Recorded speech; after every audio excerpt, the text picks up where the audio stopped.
This telecast of our signal to our off-track betting parlors is authorized by Supreme Ventures Racing and Entertainment Limited for the sole use of our licensees.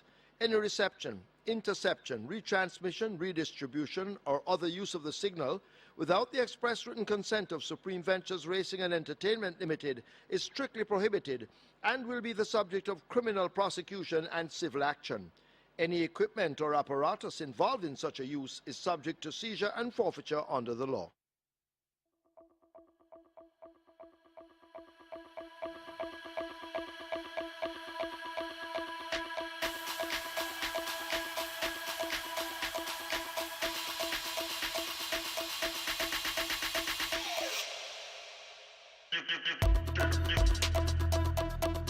They're off for the first. Crafty Zelazine refuses to race, came out but left at the gate. In the Spirit came off slow and races at the back all alone as Mr. Linders and Storm Valley match early strides. Print Quality in the many colors racing near the rail as they're about to arrive at the half mile. Soganga Jabuna now overtaking Print Quality. Crushing Power is there on the premises. ZI hidden from view racing out widest of them all. Just in behind those, the last hurrah, and In the Spirit, not yet In the Spirit, and last of all. They make their way flashing past the 3 and come toward the 5/16th, and it is a Storm Valley and terrific Tevin Foster who dictate terms. They lead by maybe 5 lengths. Mr. Linders and ZI now teaming up to come in chase. Soganga Jamuna is running in between horses, but they've got Storm Valley to catch, and Tevin has a look between his legs. They have a clear advantage as they race toward the furlong pole. It's all Storm Valley in complete control, and now Tevin gets busy and uses the stick in the right hand. Storm Valley out in front. ZI in the distance. Now best of the rest, but it is Storm Valley inside the final 16, tiring just a little bit as ZI begins to make ground, but it's oh so late. Storm Valley cruising in to win by maybe 5 or 6. ZI is second. Soganga Jabuna is third. Print Quality is fourth. Crushing Power is fifth.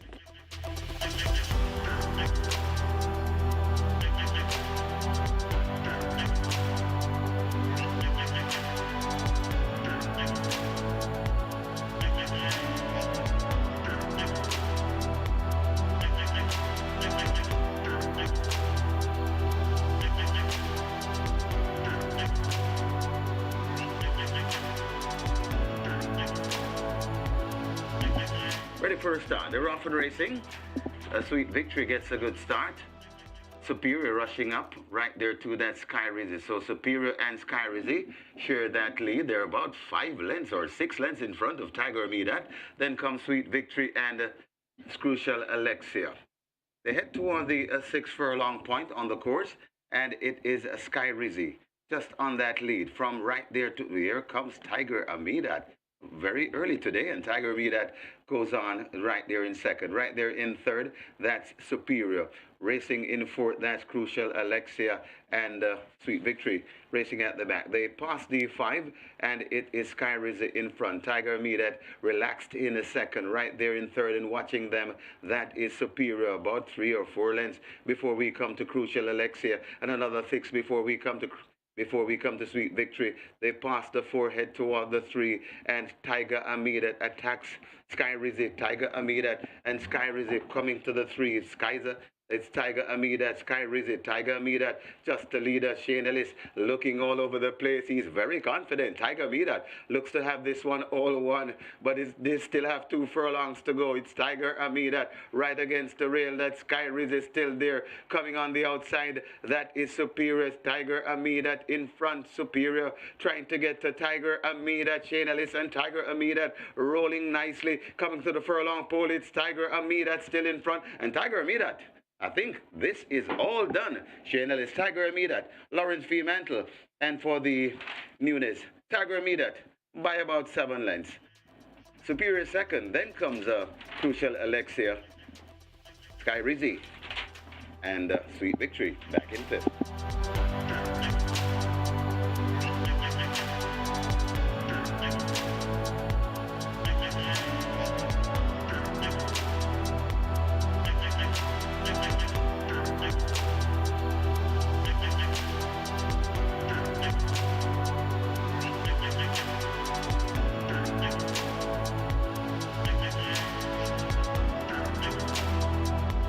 The third of that. 5 furlongs straight, they're off. Secret Mission races in the pink in the center. On the far side, a Valley of Love and Miss Cooper's Land match strides. A Plum begins to tack across to this near side. Lady Sarah Sutter is right against the fence as they make their way now, covering the first furlong and a half. A Plum and Lady Sarah Sutter, that's where the race is at the moment. Undeclared War shaken up for more run.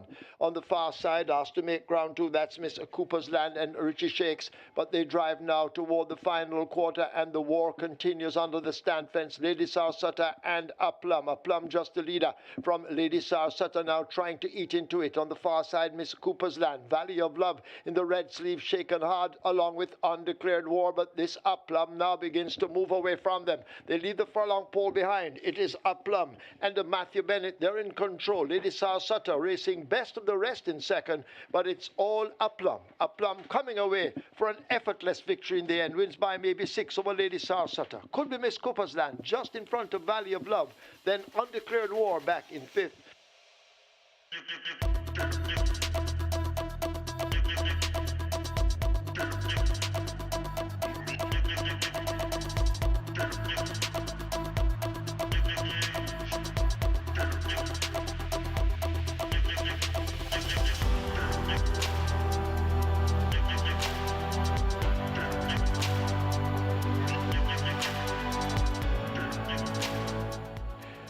They're off and racing, not a bad line, as rushing through that is Lucy in the Sky. So Lucy in the Sky rushes through for that lead. Town Star is right there too. Rushing up on the inside, that is Golden Lawyer. So Golden Lawyer and Lucy in the Sky. Shooting Star is right there in third, just about 4 lengths before we come to the general. Right on the inside, that is Seaplane. Just on the outside of Seaplane, that's Wicked Cassie and Town Star racing at the back of the field. They head toward the 4, and it is Golden Lawyer from Lucy in the Sky. Right there too, and coming on into third, that Shooting Star, 5 lengths away before we come to the general. Then comes a Seaplane, just behind the Seaplane, about 3 lengths behind Seaplane. That's Wicked Cassie, and racing at the back of the field, that is Town Star there. Coming into the lane shortly, and it is Lucy in the Sky in front. Lucy in the Sky, here comes rushing down on the inside. That is Shooting Star. Shooting Star on the inside. Lucy in the Sky on the outside. Shooting Star, just the leader from Lucy in the Sky. Shooting Star in front on the Trevor Simpson OD coming to the furlong pole and looks to be traveling nicely. It's Shooting Star in front, and Shooting Star looks to have this one in total control, and Trevor is in relaxed mode. Shooting Star beating Lucy in the Sky. Then comes the general. Got tight for 4th. Could be Golden Lawyer just ahead of Seaplane.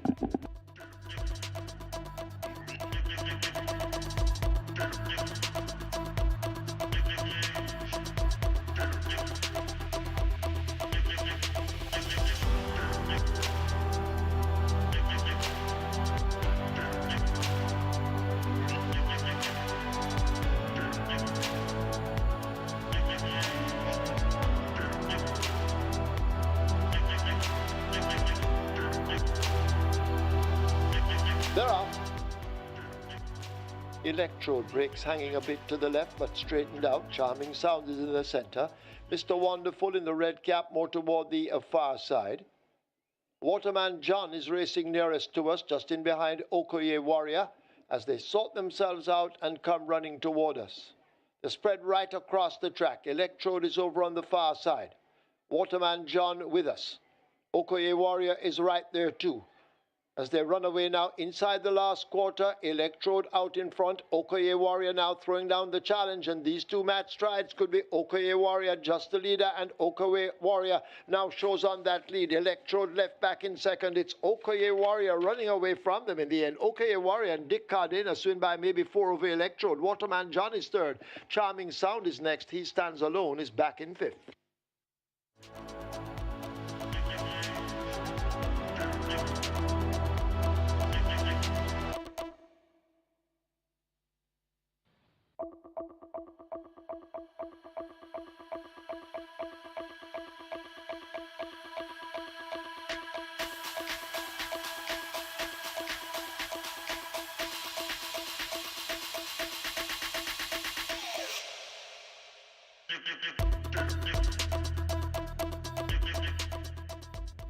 They're off and racing. Uncle Nub gets a good start on the near side, right in the middle. That is KP Choice dictating terms.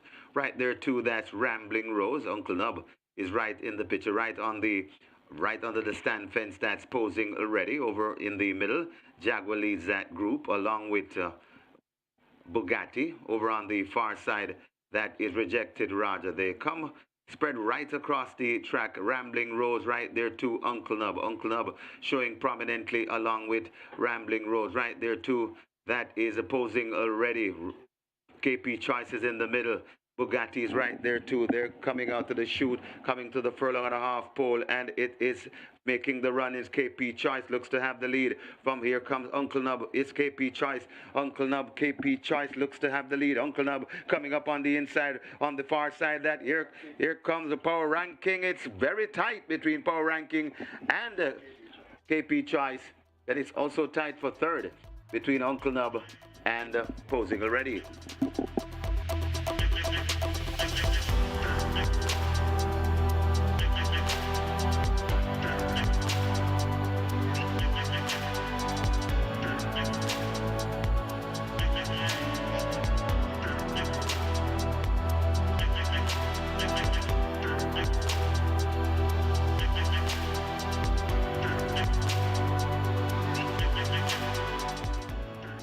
They're off.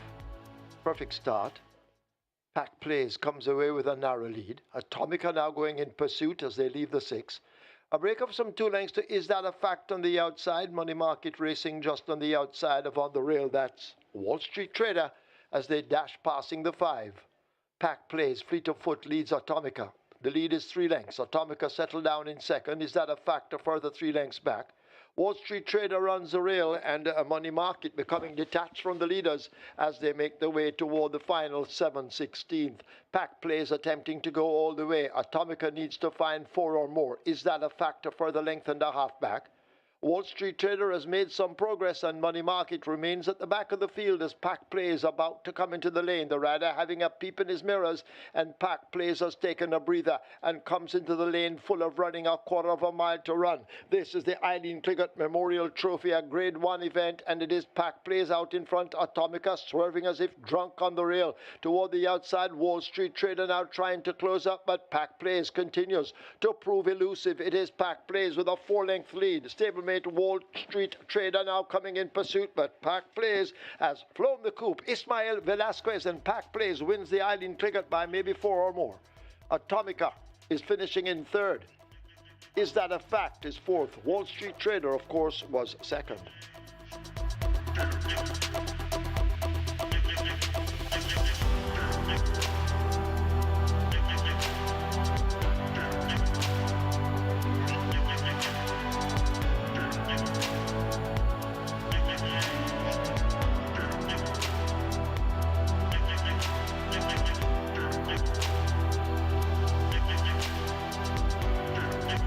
Holding them. They're off and racing. Nephew gets a good start in the middle. Getting a flyer also, that's Unruly Mo. So Unruly Mo is quite prominent. Right on the near side, that is Fearless Mission. Right in the middle, that's in the middle, that, and traveling nicely too, that is Bowmore. So Bowmore could have the overall lead. Unruly Mo chasing in a second, right against the near rail. That is a Fearless Mission, but it's Bowmore in front. Now tackled on the outside by Unruly Mo. Bowmore and Unruly Mo. Unruly Mo looks to get the upper hand from Bowmore on Unruly Mo, dispatching this field. Bowmore still running there for second. Unruly Mo and the Canterman Shane Ellis pulling away from these. And Unruly Mo making short work of these. Running on for second, that's Nephew. Got tight for third. Could either be Fearless Mission or Bowmore.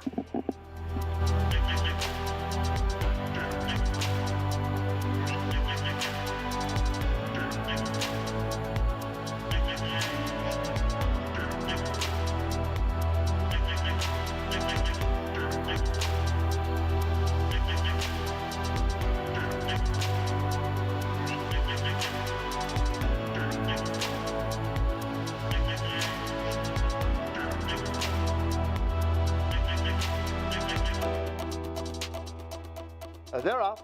Sensational goal came off slow. Prince Dominic didn't and goes for that lead with Duke of Springs. Take a punt racing down on the outside as they charge away down the back stretch. Big Jewel emerges from in between horses, and it is Big Jewel and Prince Dominic going at it. Stick it on the outside. There goes Sniper Man, just in behind those Bad Investment. Musa now beginning to pick up as they arrive at the half-mile marker. In behind Musa, that's the pair of Duke of Springs and Take a Punt. These two teaming up in behind. Kai on the go races next with Sensational Goal. Sashamani Dance about to be overtaken by Whodunit. No surrender toward the back, and Tequila Flight, not flying at all, is last of them all as they make their way toward the top of the stretch, and Big Jewel, the favorite, has them off their legs, turning for home. A quarter of a mile to catch this Big Jewel. Prince Dominic and Sticky Don trying to do it over on the rail. That is a Sniper Man now, but Big Jewel has them all off their legs, arriving at the furlong pole with a clear, and what now looks to be an unstoppable advantage. It is a Big Jewel with a clear lead. Big Jewel and Paul Francis is running away from this field in the night pan. A Big Jewel will win by almost double digits. Prince Dominic second, Whodunit third. Sniper Man is fourth. Could be Duke of Springs just over Kai on the go.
Once again, a very good morning, racing fans, as Supreme Ventures Racing and Entertainment Limited welcome you to the Caymanas Park Racetrack and our off-track betting parlors.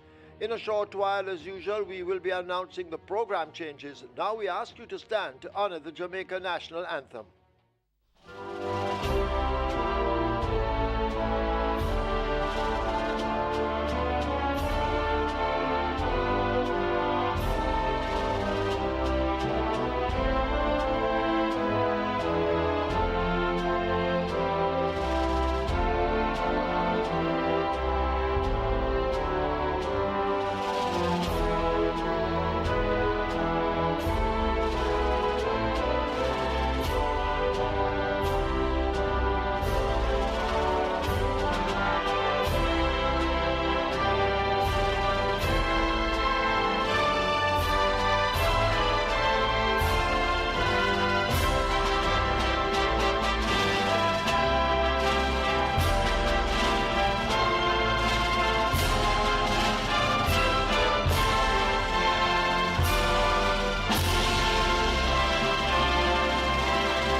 Today's first offers wagering on high 5, catch 9. And this is where we have the mandatory payout on the Reggae 6. The single winner bonus now becoming a carryover. 11,795,000 plus in the kitty. The catch 9 single winner bonus in excess of $887,000. Scratch number 7, 6th Avenue not eligible. Race 1, number 7, 6th Avenue, a scratch, not eligible. Race 2, quick 4 and play spot 8 wagering. The quick 4 has a single winner bonus in excess of $304,000. The play spot 8 in excess of $683,000. Scratch number 5, oil machine, sick. Race 2, scratch 5, oil machine is sick. Race 3, high 5 wagering on the start of the early 5-star with a single winner bonus in excess of $219,000. Race 4, high 5 wagering on the start of the Twilight 6. Race 5, high 5 wagering and the late 5-star begins. Race 6, high 5 wagering. Strike 4 begins. Single winner jackpot in excess $1,728,000. Moving on to race 7, we have high 5 wagering and the beginning of the late triple. Race 8 offers high 5 wagering. Race 9 offers high 5 wagering. I'll be back with you later on when the action begins. It's now time to go over to our racing analyst as he will give you advice with your selections. Hopefully you will leave here with a bag of cash. Over to Michael Kane.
A very good day to you, Thorburn Racing fans, and welcome to Caymanas Park, home of the Caribbean's number one derby. Hold the Caribbean's finest thoroughbreds are here for a Sunday race card. 9 races in store for you today, and our feature is going to be the Bonnie Blue Flag Trophy. That will be race number 9.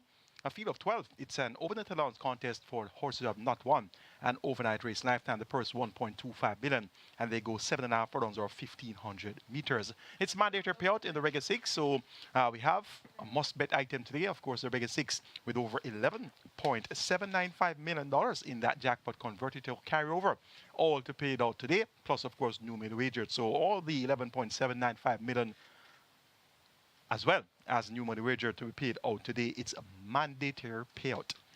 We have a fairly challenging looking sequence of 9 races. So when you have challenging looking sequences, you have good payouts.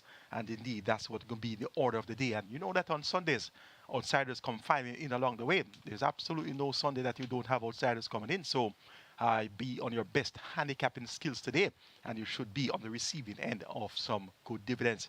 Bright and sunny conditions for Thorburn Racing in just about 37 minutes. We'll be having a first post, and the first event is for the claimant level, 350 on the 250,000. We have a field of 13 attempts to go postwards, and they go 6.5 furlongs or 1,300 meters. The purse here, 700,000. Late scratches number 7, 6th Avenue. We're now down to a field of 12. Catch 9 also starts off in the first event, so it's the clash of the titans as far as exotic wager opportunities are concerned.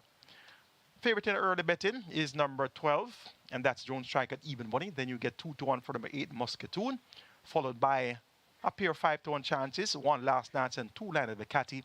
Then you drift out to 8-1 for number 6, and that's Genealogy, followed by 12-1 for number 9, Traditional Boy. And then you get 18-1 for number 13, Fear It Is. My top 4 for the opening contest includes 2 Line of the Catty, 8 Muscatoon, 12 Drone Strike, and 13 Fear It Is. 2, 8, 12, and 13. That's what I'm expecting. We get our winner, possibly or exactly, hopefully the trifecta and superfecta, if all 4 numbers coming in the top 4 spots. The horse to beat is going to be number 12, Jones Strike, former Derby winner. And this one was a comfortable winner last time out, winning by some 4 1/4 lengths easily, beating Line of the Catty and 6th Avenue. That was going 7 furlongs, claimed from trainer Paul Charlton, now trained by Earl Hayden. Shane Ellis picks up the mount. Shane Ellis had a double yesterday, so he's looking to start off the Sunday card on good form as well. And he has done very well so far for 2025. Going into yesterday's race card, he had 11 starters, 11 rides, 4 winners, and 3 seconds. And after yesterday, he had a double, so he's now on 6 winners for the season. And that has Shane Ellis looking quite well for January. Jones Strike gets a vote here in the first event, and this one is at even money. Number 8 is Muscatoon. Robert Haldane riding for Colin Ferguson. This one, reports first time on the claim. Was a winner last time out by a length and a half at the 250 not earned level. One beating Baton Rouge and K-Boy. Now takes on the 350 level open company. So it's a bit tougher of a task here for Muscatoon. But he has good back class, so we expect that Muscatoon should at least acquit himself well here. He's your clear second choice to the betting at 2-1. Number 2, Line of the Catty. Ran second last time out, beat by Jones Strike. That was at 7 furlong. Cuts back by half a furlong to 6.5 furlong. Not necessarily the quickest of racers, this Line of the Catty. And he isn't consistent any at all. Runs a good race today, and then you don't see him run another good race until a few months' time. Radish Roma, the champion jockey, maintains the mount for Lawrence G. Mantle, and owner Norris Richards will keep Line of the Catty on the right side, hoping that it'll be in a good mood today. And towards the outside is number 13, Fear It Is. Richard Henry riding for Lincoln Longs. This one should be able to acquit himself well in this spot. Now 8 years old, getting on in years, makes his seasonal debut, and he's at odds of 18-1. Had some good form towards the latter stages of last season, actually towards the middle to the latter stages of last season. He had some good form. Runner behind T. Brady, over 6 furlongs in 1:17.2. Runner behind Dodd Disling, over 5.5 furlongs in 1:10 and 2/5 of a second. Both efforts came at the 400,000 level. And earlier in the year, in February, was a winner, beating Jones Strike by a length and a half. So Jones Strike is the favorite here at even money. And the past performances here reveal that on the 24th of February, 2024, Fear It Is beat Jones Strike by a length and a half, going a distance of 6 furlongs, stopping the clock in 1:17 and a 5/5 of a second. So that's going to be some food for thought for you. I like Jones Strike on top. But my outsider clearly is going to be Fear It Is, who had him behind when they met February last season. Make my order preference for the first event, 12, 8, 13, and 2. Jones Strike to get the better of Muscatoon, Fear It Is, and Lion Ebicati. Mandatory payout to the Regular 6 is finally here once again. And we have 5.5 million wagered in the Regular 6 pool already. And you have 33 minutes on the board. And the Kitstein pool, $250,000. So clearly the Kitstein will be outdone by the Regular 6, given that it's mandatory payout in the Regular 6. Let's now take a look at both my tickets, Regular 6 and Kitstein, for the Bonnie Blue flag card. Starting off in race number 1 with the aforementioned quartet of interest, 2, 8, 12, and 13. Lion Ebicati, Muscatoon, Drone Strike, and Fear It Is. Race number 2, kindly note that number 5, Oil Machine, is a scratch, just announced a few moments ago. Number 5, Oil Machine, a scratch. Gonna go 1, 2, and 3, Titan Tempo, Brenda Boy, and Unruly Don. Race number 3, make it 2, 6, and 7, Big Pop, Girl the Butcher, Happy Dawn, 2, 6, and 7. Race number 4, 1, 4, 6, and 9, Regnant, Emperor of the Cats, Alexa's Lodge, Roasted Warrior. Race number 5, going to go 8 and 9, Method Award versus Empress in the Breeze. Race number 6, the cash out leg of the Regular 6, and this is the leg you want to get to with 5 of 5. And then you look at the live ticket count and do the calculations and see how much you'll be collecting, given that all those live tickets remain alive after the running of race 6. 6, 9, and 10 for me. Golden Loyalty, Manushi, and Equinox. 8,640 will get you my Regular 6 ticket on mandatory payout day. Robert Darby's Regular 6 starts off with 1, 2, 7, 11, and 12. Number 7 is out. 6 Avenue a scratch. Original cost of that ticket, 7,200. That meant that each horse on that leg would have had a cost of 1,440. So from 7,200 to 5,760. Race number 2, Robert goes 1, 3, and 4. Race number 3, 1 and 7. Race number 4, 1, 4, and 6. Race number 5, Robert goes 8 and 9. And race number 6, the cash out leg of the Regular 6, 9, 10, 11, and 13. 5,760 will get you Robert Darby's Regular 6.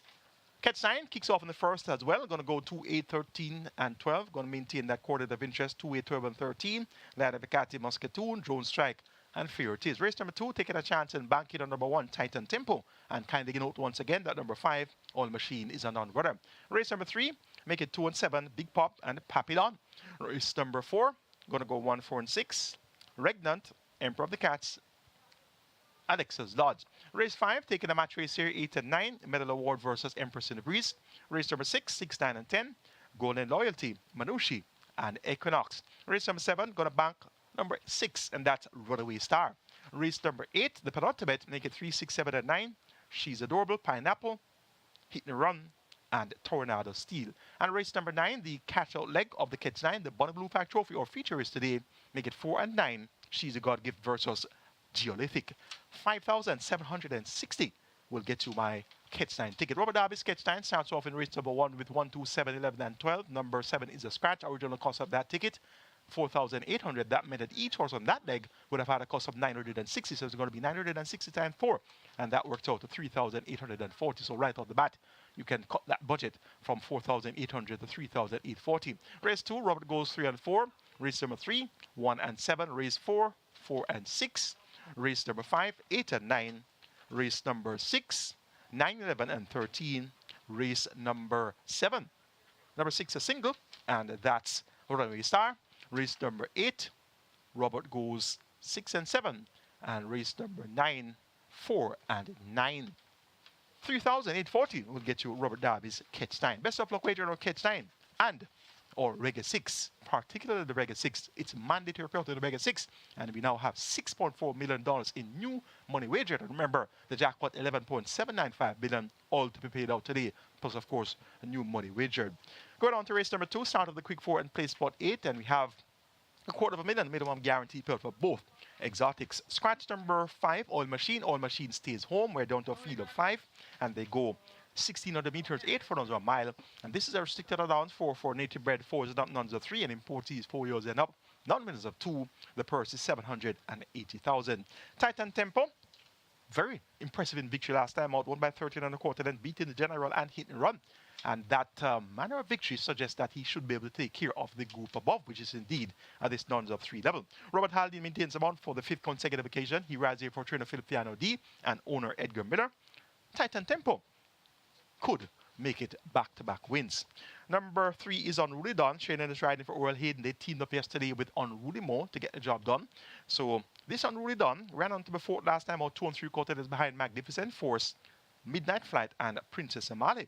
That was at 5.5 furlongs, ridden by Tajay Suku. It's now a Canterman Shane that's aboard, and he had a double yesterday. And usually when a jockey has a good day on Saturday, the form normally continues on Sunday, and that's a trend that I have observed for the last couple of seasons. So look for Unruly Don to be right there in that final drive to the wire.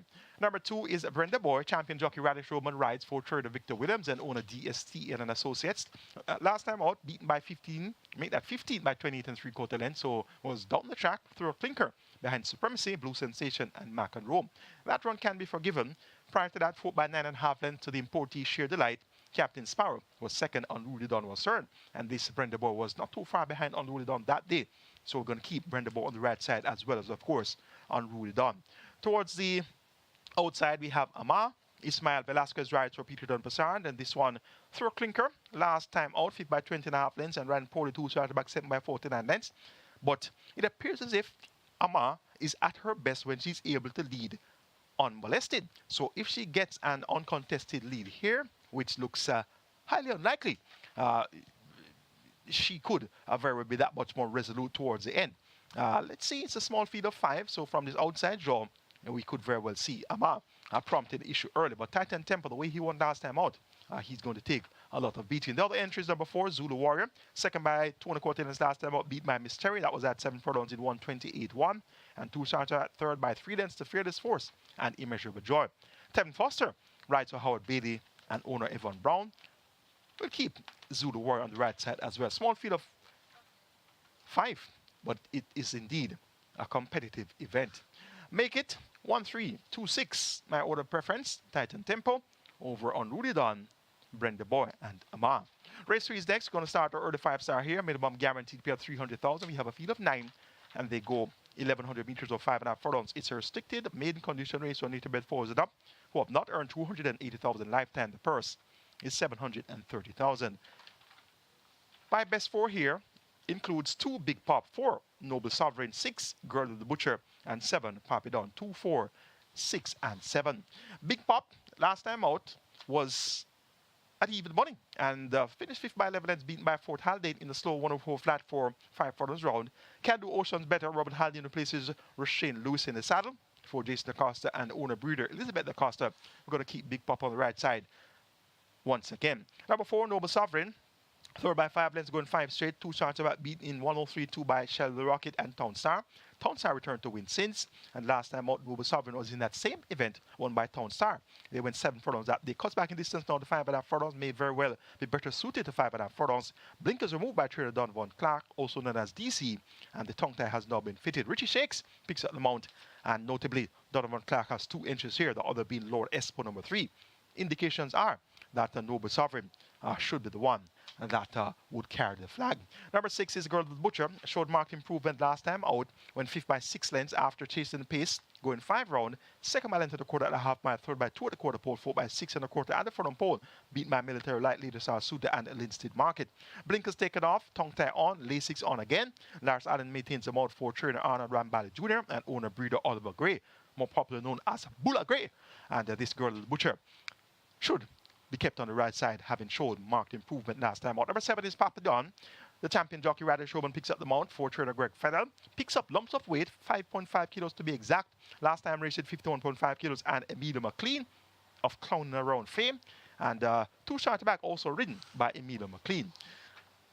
Cuts back in distance from 7 furlongs to 5.5 furlongs, and having shown good pace last time out, led, but the splits weren't all that quick. 37, 4, 4, 3 furlong, 50 and 4 fifths of the half mile, 104, 2 for 5 furlongs. But the fact is that he led for the first 6 furlongs. So hiked at the scales now to 126 pounds.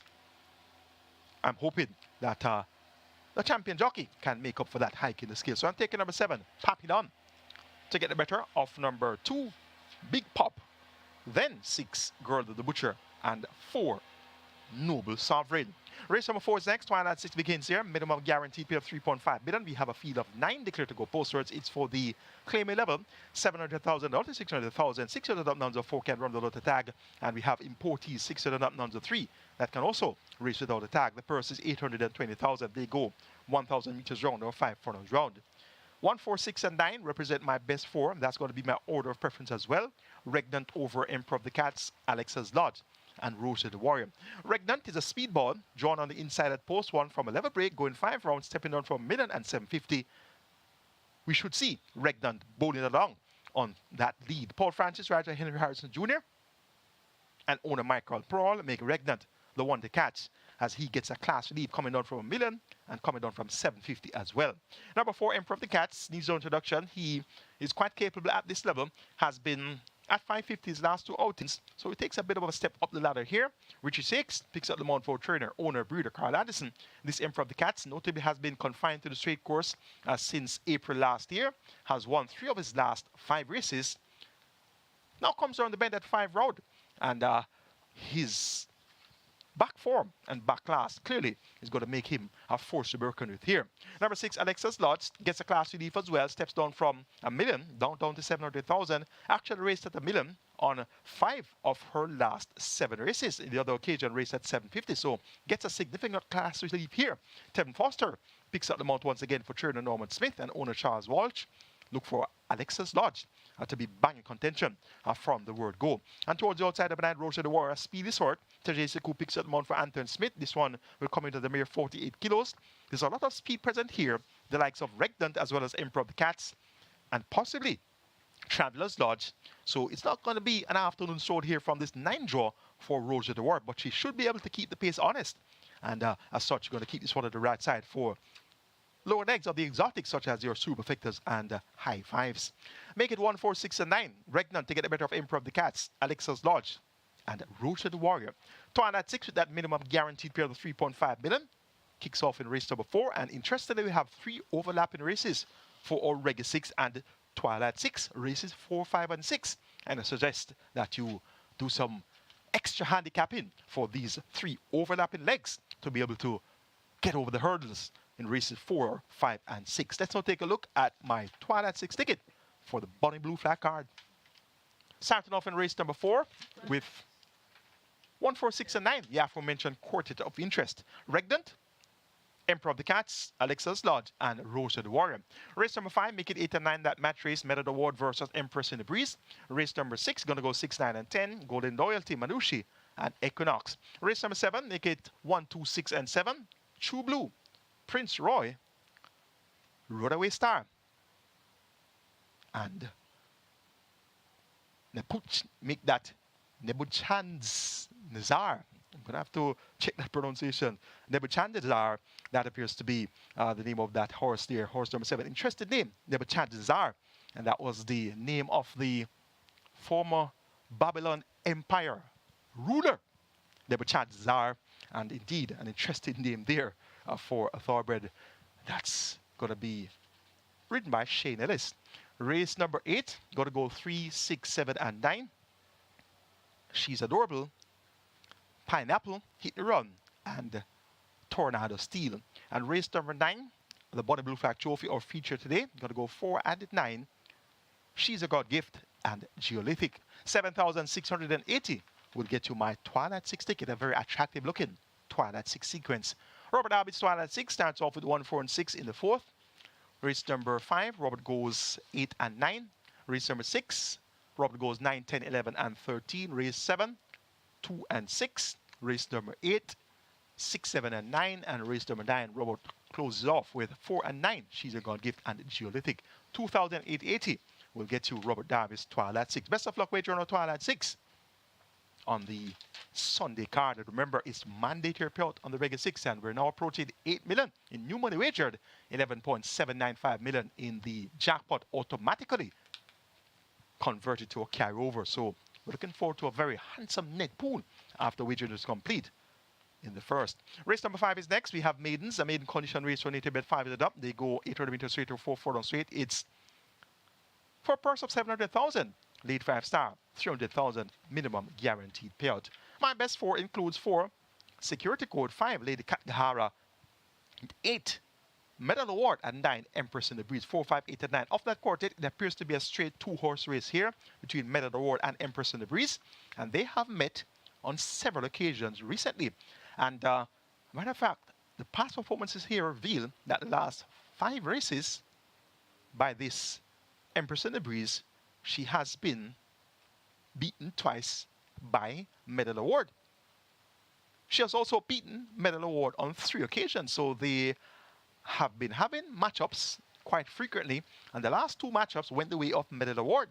On the 28th of December, Medal Award was second by half a length behind Clown the Round, going 5 furlongs straight. In that same event, we saw Empress in the Breeze finishing 6 by 6 lengths. And prior to that, they also met in an event where Garland was a winner by some 8.5 lengths. Medal Award was second by a clear 8.5 lengths. There was 2.5 lengths in front of Security Code, who was third. So those 2 races, Medal Award had the beating of Empress in the Breeze. However, prior to that, on the 30th of November, going 5.5 furlongs, Empress in the Breeze was second by a quarter, beaten by Beautiful Moon.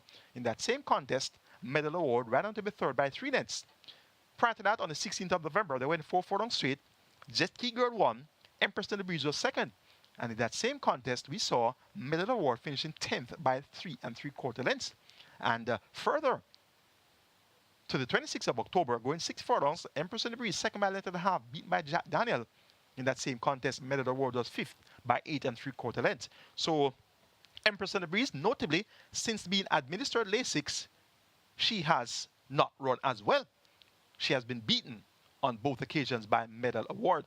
Shane Lennis picks up the mount today for trader Edward Stanberg and owner breeder Winston Rattray. Empress in the Breeze appears to be better suited to the distance of 800 meters straight than Medal Award. Medal Award has shown pace. He led at the furlong pole going 5 furlongs straight on the 28th of December.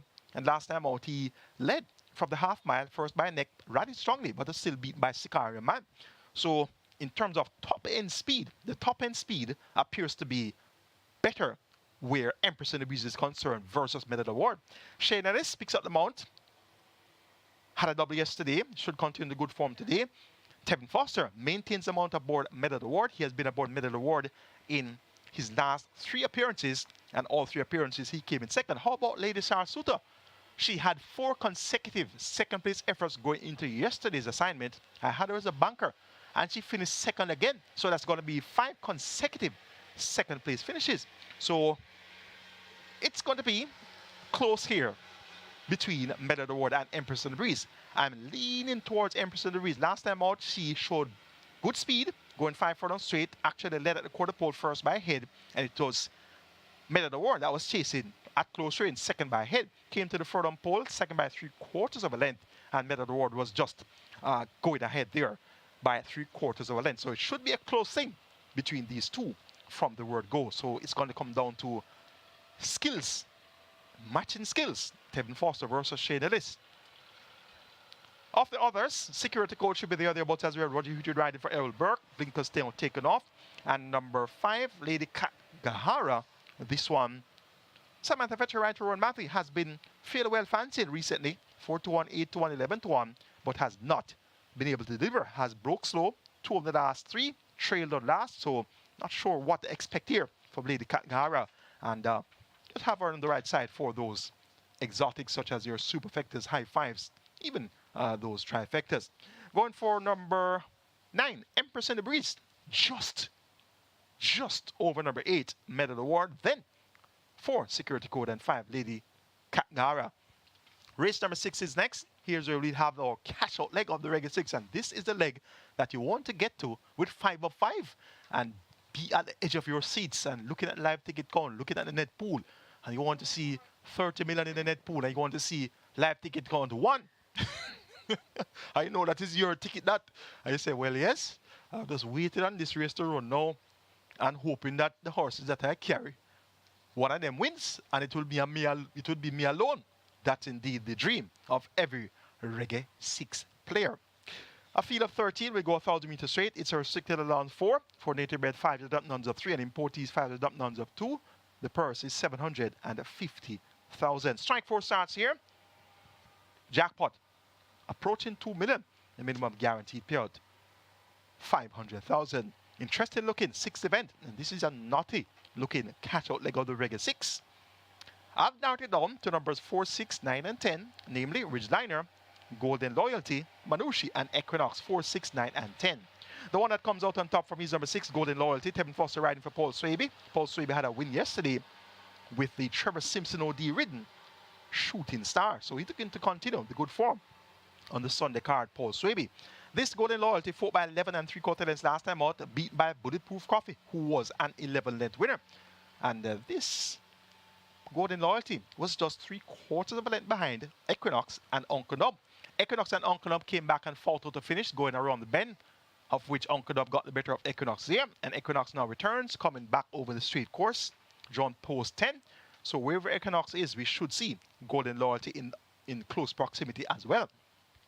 Golden Loyalty ran even in that Bulletproof Coffee event, won in 59 and a fifth of a second. So I like Golden Loyalty in this spot. Equinox will have her host of backers once again, has been runner-up her last 3 appearances. Second by 3 3/4 to Manistam, going 5.5 furlongs in 108.1. Second by 11 lengths in that same Bulletproof Coffee event in 59.1 for 5 straight. And second by head last time out, just beaten within shade of the wire by Uncle Dub in 109 and 3/5 of a second. Both her career wins came over 5 furlongs straight on her first 2 attempts, one in debut, one at nuns of 2, and has shaped nicely at nuns of 2, make that nuns of 3 in her last 3 outings. So she could very well go one better here. Robert Hardball had leading rides for Jason Acosta and owner breeder Lakeland Farms Limited. Number 9 is Manushi.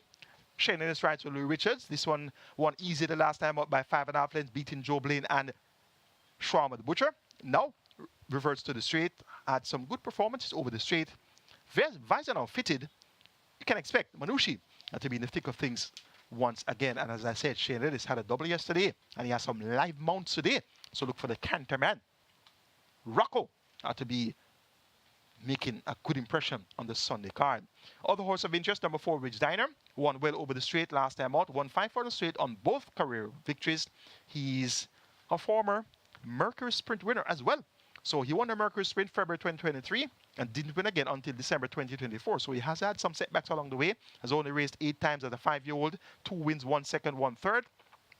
He has scope to improve, and once improving for this, he could be one of the horses fighting out the finish in that final drive to the wire. Lars Allen maintains the mount for Dale Murphy and owner Ridgewood. Interesting looking 6th event to start strike 4 and the cash out leg of the regular 6. Got to go 6, 10, 9, 4 as my order of preference. That's Golden Loyalty to get the better of Equinox, Manushi, and Ridge Liner. Race number 7 is next, and we have a field of 9.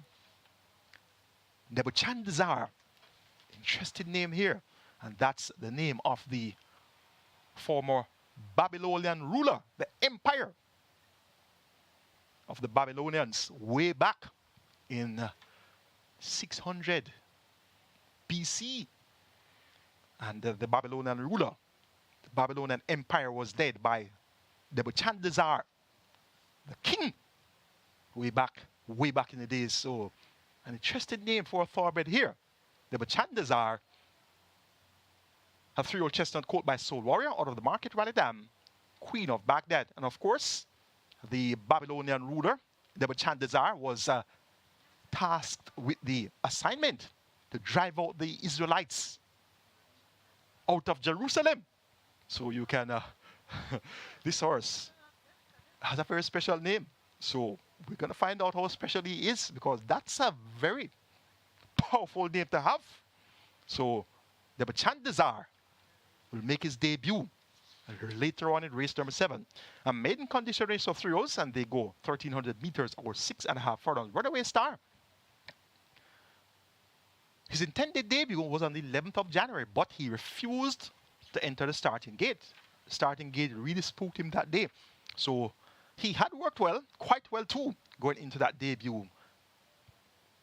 Expected debut of the 11th of January, but he just didn't go into the starting gate. He has been taken back to the gate since, and he has responded well. Over the straight course on the 19th of January, 4 furlongs straight in 47, made at 46.4 by a minute and 4/5 of a second, beating Himalaya out of sight. So once he doesn't get spooked by the apparatus later on, the contraption of that starting gate, he should win. He's a 3-year-old chestnut colt by Northern Giant out of the legal process, Damn Runaway Gal. Bred YS 1955 Limited, owned Edward Steedman and Von White. Trained race to cost Robert Halbert handled with their board. Day 6 on, tongue tie on. Runaway Star is expected to run away from these. Number 2, Prince Roy, third by 4.5 lengths.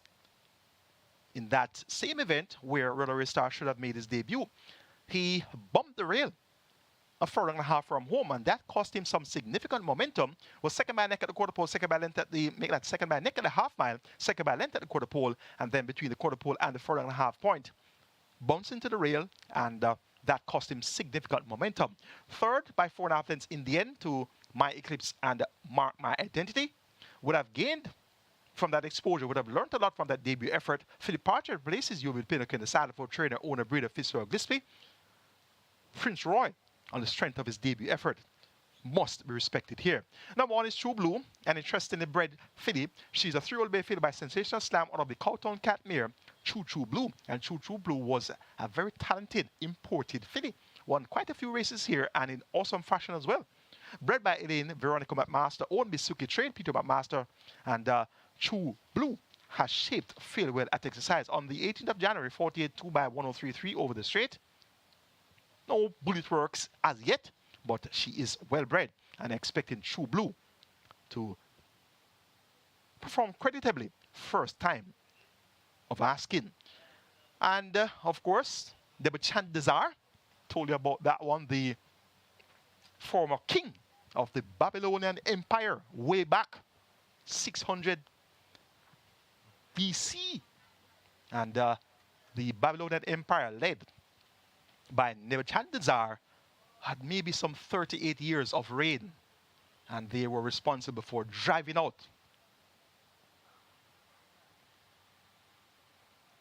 those Israelites from Jerusalem. So nice name for a horse. Let's see how talented he will be. Could he be a classic contender? Well, the presence of Shane Edis suggests that this one is highly thought of, and I'm going to point out to you the fact that Shane Edis rode the 3-horse Sensational Zone for Shevan Maharaj of Calculus fame, of Crown Chaser fame, of also Supreme Soul fame. So Shane Ellis stepping off Sensational Soul to partner Debachan Desire says a lot. So this one, we're going to have this one well focused in our binoculars later on to see how he looks, to see how he takes the track and how he performs. That name is a name that comes with much expectation. Taking number 6, Runaway Star. To get the better of number 2, Prince Roy. Then 1, True Blue. And 7, Nebachan Desire. Race number 8 is next. Late double starts here, a field of 11, go 1,200 meters or 6 furlongs. It's a restricted allowance 5 for native bred foals and up, numbers of 2, and imported maidens, foals and up. Fillies and mares, they go 1,200 meters or 6 furlongs. The purse is 750,000. Interesting looking contest. The penultimate leg of the Twilight 6 and Catch 9. Gonna go 3, 6, 7, and 9 as my best 4, namely She's Adorable, Pineapple, Hit and Run, and Tornado Steel. 3, 6, 7, and 9. Pineapple has not delivered as yet. More like a star apple, not dropping at all.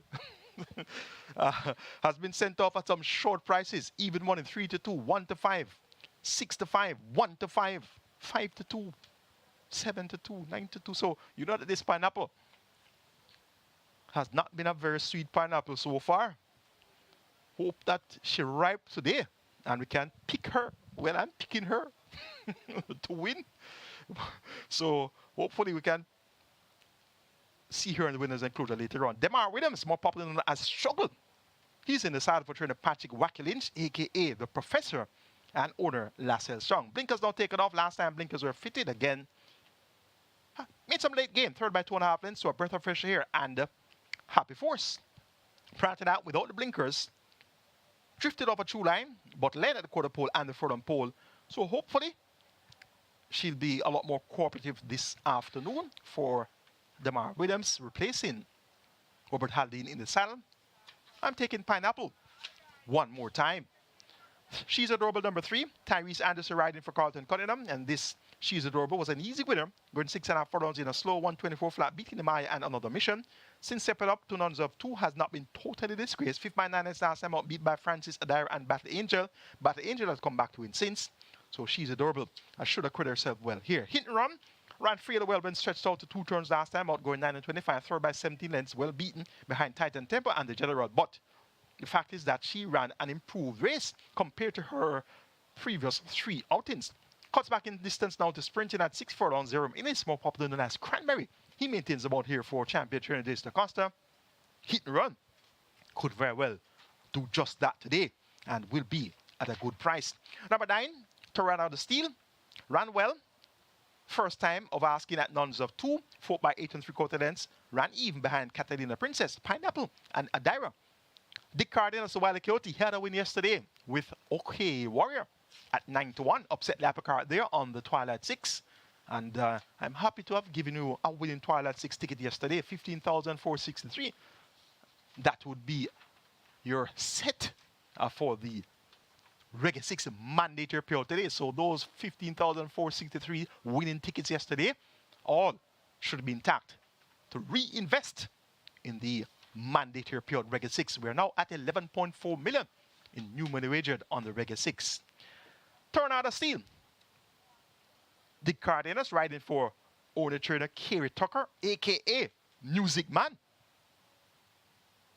And Tornado Steel clearly has capabilities of fighting out the finish here, having run so well first time at the level.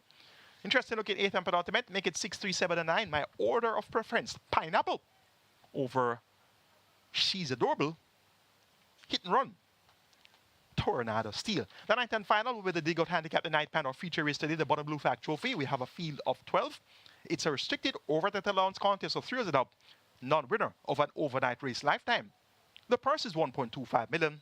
Of the field of 12, I've narrowed it down to 1, 4, 9, and 12. Namely, Baby Like, She's a God Gift, Geolithic, and Grecian Light. 1, 4, 9, and 12. Geolithic appears to the one they'll all have to beat. Raced at overnight twice so far and acquitted herself quite well. First attempt at overnight on the 21st of December.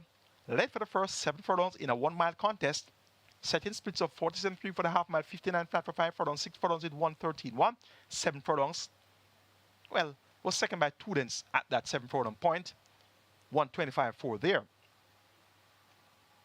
The lead was taken over by Blue Valiant within shades of that furlong pole. So Geolithic ran extremely well first time at overnight allowance. Cut back in distance to 5 furlong straight. She's unproven over the straight, but ran well 4 by 3 1/4 lengths to the band in a quick 57.3.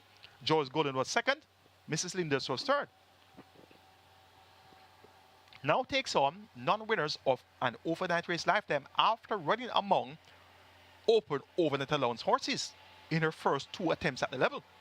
Picks up 5.5 kilos to go at 55 kilos here. Ismael Velasquez, a fine ride yesterday aboard Pack Place. So he's quite capable. He has now won 2 graded stakes events. His first win on local soil came in a graded stakes event where he won aboard Bootylicious for trainer Peter Dunpassard. So look for that form to continue here. This is not this is an overnight allowance contest though. But the point is that he won 2 open allowance races. And his first win on local soil was an open allowance victory. So Ismael Velasquez is indeed quite capable. Number 4, She's a God Gift. Ran second last time out in a very strong performance by Run Judy Run. Strong enough to have set a new stakes record of 154 and 250 of a second for 9 furlongs and 25 yards. That was it in the Chairman's Plate on Mute Mile Day. So She's a God Gift gave game chase to Run Judy Run in a stakes record on the 7th of December.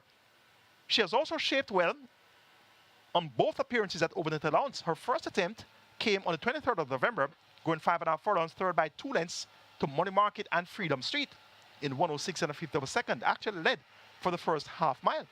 So The identical angle can be taken with God, She's a God gift, and that which we took of Geolithic. 2 started overnight. Both were good efforts. They're both back this time around among non-winners of an overnight race lifetime. And if She's a God gift could have finished second in a stakes record, she can get the job done as well. Javelin Patterson rides for trainer Leroy Tomlinson, aka Johnny, and owner Suzette Williams. It's going to be a close matchup here between these two mares.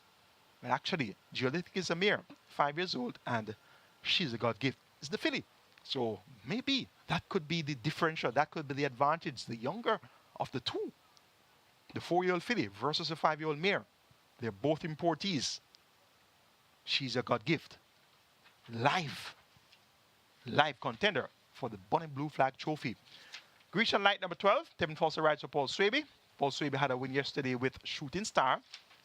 I have him as my first choice here with Golden Loyalty, so he could have a good Sunday as well. Grecian Knight ran below expectations in her last 3 appearances, but was second at overnight, beat by Oasis Jack, going 6.5 furlongs in 1 minute 20 seconds flat on the 26th of October. Race that opened allowance in the St. Elizabeth Distaff on Jamaica Cup Day, and also ran in the Chairman's Plate on Mute Mile Day. Below par efforts. Look for a much more competitive run here from Grecian Light. Number 1, Baby Like, has the distinction of finishing second to the likes of Fun Candon and Desert of Malibu. Finished second to Desert of Malibu in the St. Elizabeth Distaff a couple seasons ago. That was, of course, on Jamaica Cup Day, and finished second. Beaten out of sight, though, behind Fun Candon, going a mile, April last year. Tajay Saku picks up the mount for Finfiano D, and older breeder Dr. P. A. Henry Bloodstock. Visor now taken off. We keep Baby Like on the right side. She has worked well on the 19th of January, made 5.5 furlongs in 109 and a fifth of a second. So look for Baby Like to run encouraging here with the lightweight. A mere 49 kilos. That sees her getting 6 kilos from She's a God Gift, 6 kilos from Geolithic. And those two, of course, are my top 2. Going here for number 9, Geolithic. Just over number 4, She's a God Gift. Then number 12, Grecian Light. And number 1, Baby Like. That's the handicapping seminar for you today, highlighting the chances of the horses that I think should be able to fight out the finish. And if I'm right, we'll be on the winning side of things later on today. And we want to be on the winning side of things today. It's a mandatory payout on the Regular 6. 11.795 billion in that jackpot, converted to a carryover. New money wagered is at 14.5 million. Kets 9 being outdone right now, a mere 350,000 bidders. So all eyes are on the Regular 6 on Bonnie Blue Flag Day. Have a great day wagering. Caymanas Park Racing right here at Caymanas Park. All the OTBs added by as well as on the Embed platform, NairBets, Express Bet, the Woodbine mobile betting platform. Also on FanDuel. Have a great day wagering. Caymanas Park Racing.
Horses take the track for the first. It's for 4-year-olds and up, an optional claiming event, 350,000 to 250,000 the tag.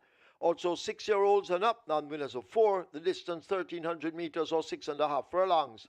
A number 1 Last Dance, make the weight 50.5 kilos or 111 pounds. 3 Caymanas, 53 or 117. 4 JJ Warrior, 53 or 117. 5 Dancing in the Breeze, 53 or 117. 6 Genealogy, 55 or 121. Scratch 7 6th Avenue, not eligible. 11 Millennium Star, 49 or 108. 13 Pharaoh it is, 52.5 or 116. Wagering on double event, exacta, quinella, trifecta, superfecta, high five, rolling triple. Regular 6 mandatory payout today. Single winner bonus in excess 11,795,000 now a carryover. Catch 9. Single winner bonus 887,000.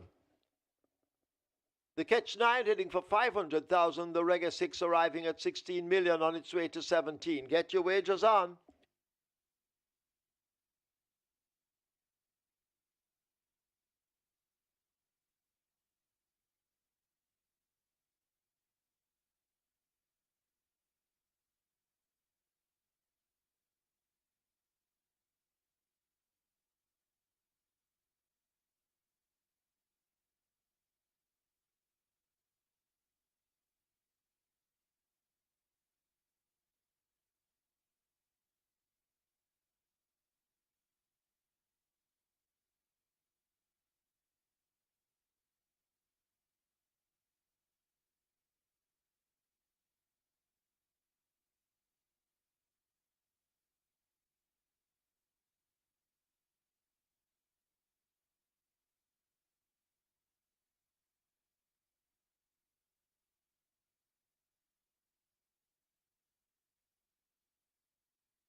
Again, Thorby Racing fans, and welcome to Caymanas Park, home of the Caribbean's number one derby of the Caribbean fans, Thorbirds, and also home of the multi-mile.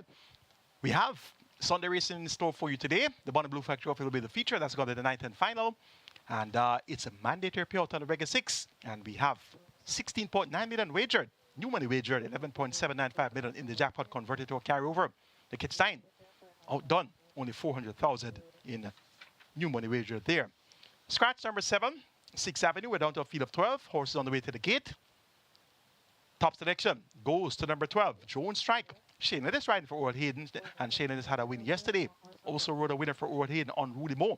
So they're looking to continue their good form onto the Sunday card. Jones Strike, of course, a former Jamaica Derby winner. Now 10 years old, getting on in years, and appears to have retained much of his ability. So going to work this one on top. Number 8, Muscatoon, also has some good backlash about him. Robert Haldane riding for Colin Ferguson. This one reports first time of the claim. Yesterday, Colin Ferguson won the first race with Storm Valley. So he opened the card yesterday. And of course, he's going to be looking to open the card again today. So, as I said, when connections have a good day on Saturday, usually it spills over to Sunday. So a clash here with two traders that had a win yesterday. Number 13, Fear It Is, 8-1. Richard Henry Ryan for Lincoln Logs, figure it off. This one has come down from 19-1 earlier, so some cash is coming in for Fear It Is. We'll keep this one on the right side. At number 2, Lion of Vicati, champion jockey rider showman rider for Lawrence C. Mantle. Runner-up last time out, beat by Jones Strike. That was at 7 furlongs. Now cuts back to 6.5 furlongs. Not quite consistent though. Hoping that trend will be broken here and we'll have back-to-back good runs from Lion of Vicati. Make it 12-8, 13-2 in the first event. Jones Strike over Muscatoon, Fear It Is, and Lion of Vicati. Reggae 6 pool, 17.5 million wagered. Catch and pool, 400,000 wagered. Best of luck.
So runners parading at the start. They've closed up the front of the gates as the Catch 9 heads for 500,000 and the Reggae 6 is on its way to $20 million, almost there now. But you're running out of time to wager. You need to hurry and do so. Get your wagers on.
High Five on its way to 300,000. Loading up has started. Last Dance and Caymanas are in. They're followed by a JJ Warrior coming into 4.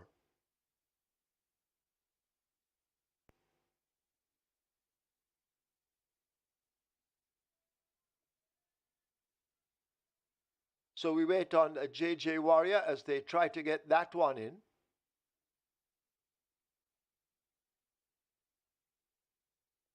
JJ Warrior now looks to be in at 4.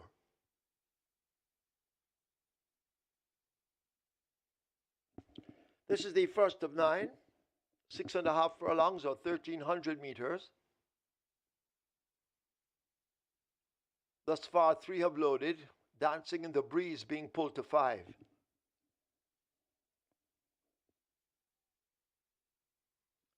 Dancing in the Breeze is in. Genealogy goes in next at 6.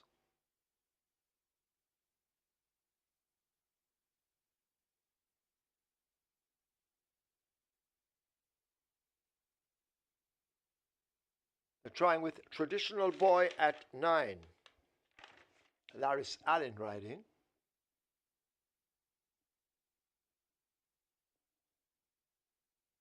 Kingswood is in at 10. Millennium Star loads at 11. The favorite Drone Strike coming into 12. Pharaoh It Is should be next at 13.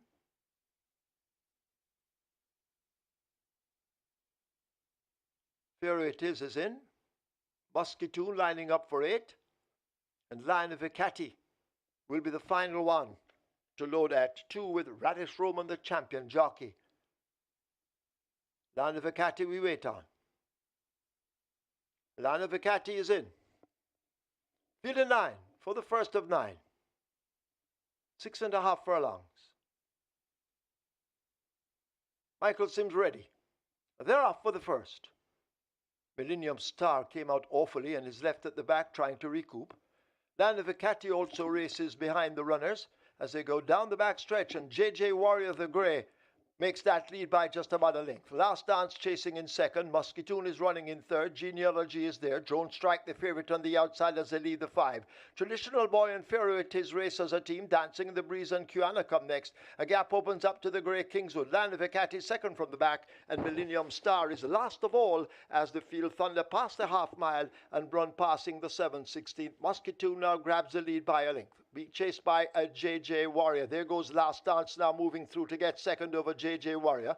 Genealogy is racing in between horses toward the outside. The favorite Drone Strike now begins to come at them, but they leave the 5/16. They're coming into the lane, and it is Musketoon with that lead. Last Dance left 4 lengths back. Drone Strike has something to do to catch this leader Musketoon as they charge down the stretch. Last Dance is right against the rail. Drone Strike now picking up and gathering momentum. Musketoon under the stick and under a ferocious drive to fight off Drone Strike and the Last Dance. These 3 in tight quarters, and Musketoon continues to find more under a sparkling ride inside the final 16th. Here now is Drone Strike kicking in on the outside, and Drone Strike and a Musketoon bobbing noses with Last Dance have gone by.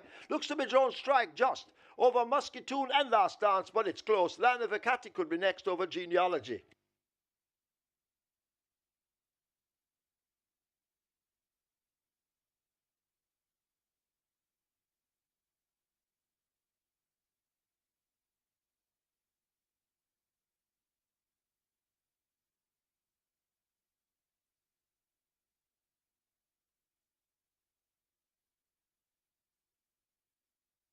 We have claims, we have claims.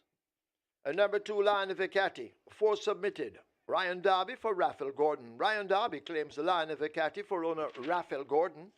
1 claim submitted for number 8, Musketoon. Lawrence W. Fremantle for Marshall Russell. Lawrence W. Fremantle claims Musketoon for Marshall Russell. Number 12, Drone Strike, 6 submitted. Stephen Todd for Rosdor. Stephen Todd claims Drone Strike for Rosdor.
In the winner's enclosure, the unofficial winner of today's first, a number 12 Drone Strike, a 10-year-old bay gelding by Sorrentino Santa Baby by Touch of Gold,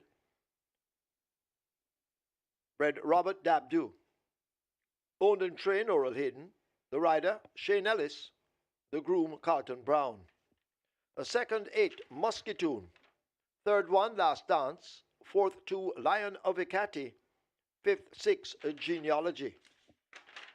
Running time 1,300 meters or 6.5 furlongs, 1:24.3.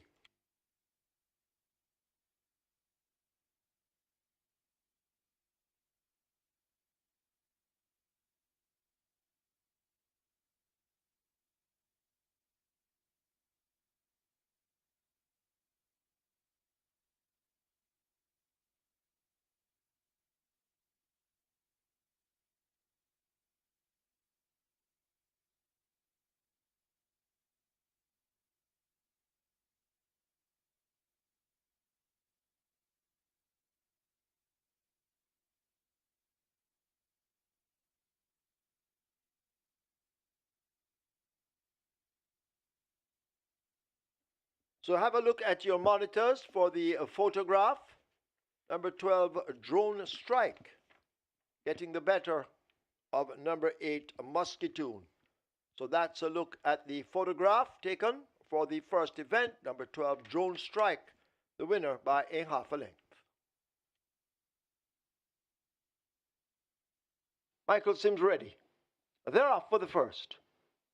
Millennium Star came out awfully and is left at the back trying to recoup.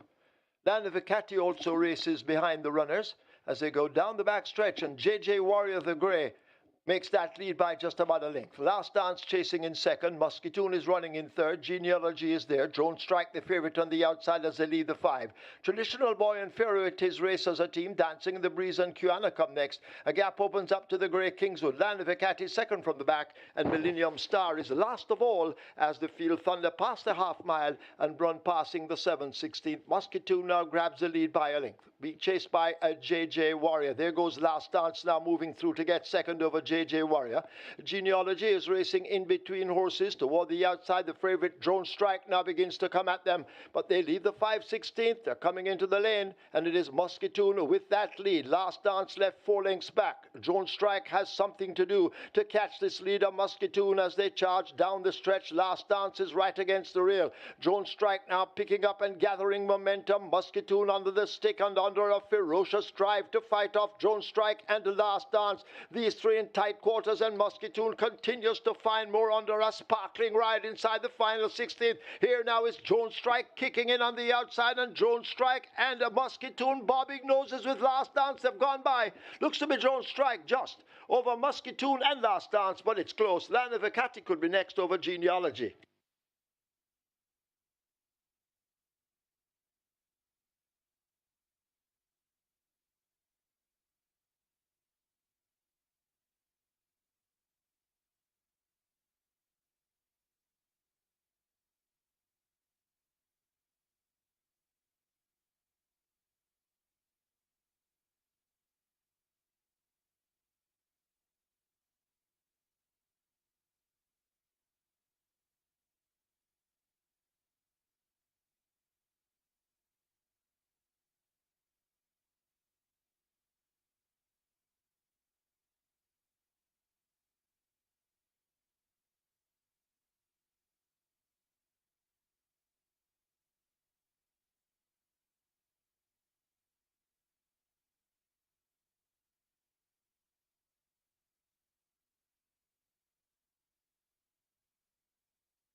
Your attention, please, in the sixth event. Number 2, Princess Ifya. The allotted weight is 49.5. Number 2, Princess Ifya. In the sixth event, the allotted weight is 49.5. 11, Princess Akila. The allotted weight is 51. 11, Princess Akila. The allotted weight is 51.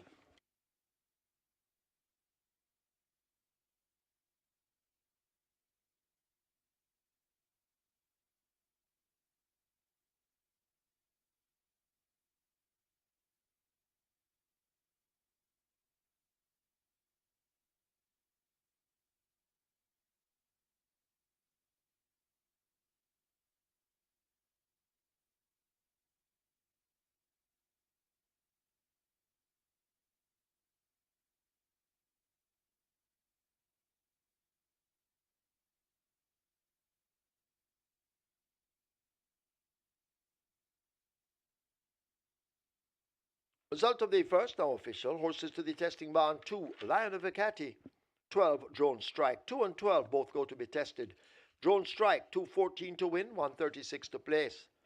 Second 8, Musquetoon, 158. Third 1, Last Dance, 164. Fourth 2, A Lion of Acati. Fifth 6, Genealogy.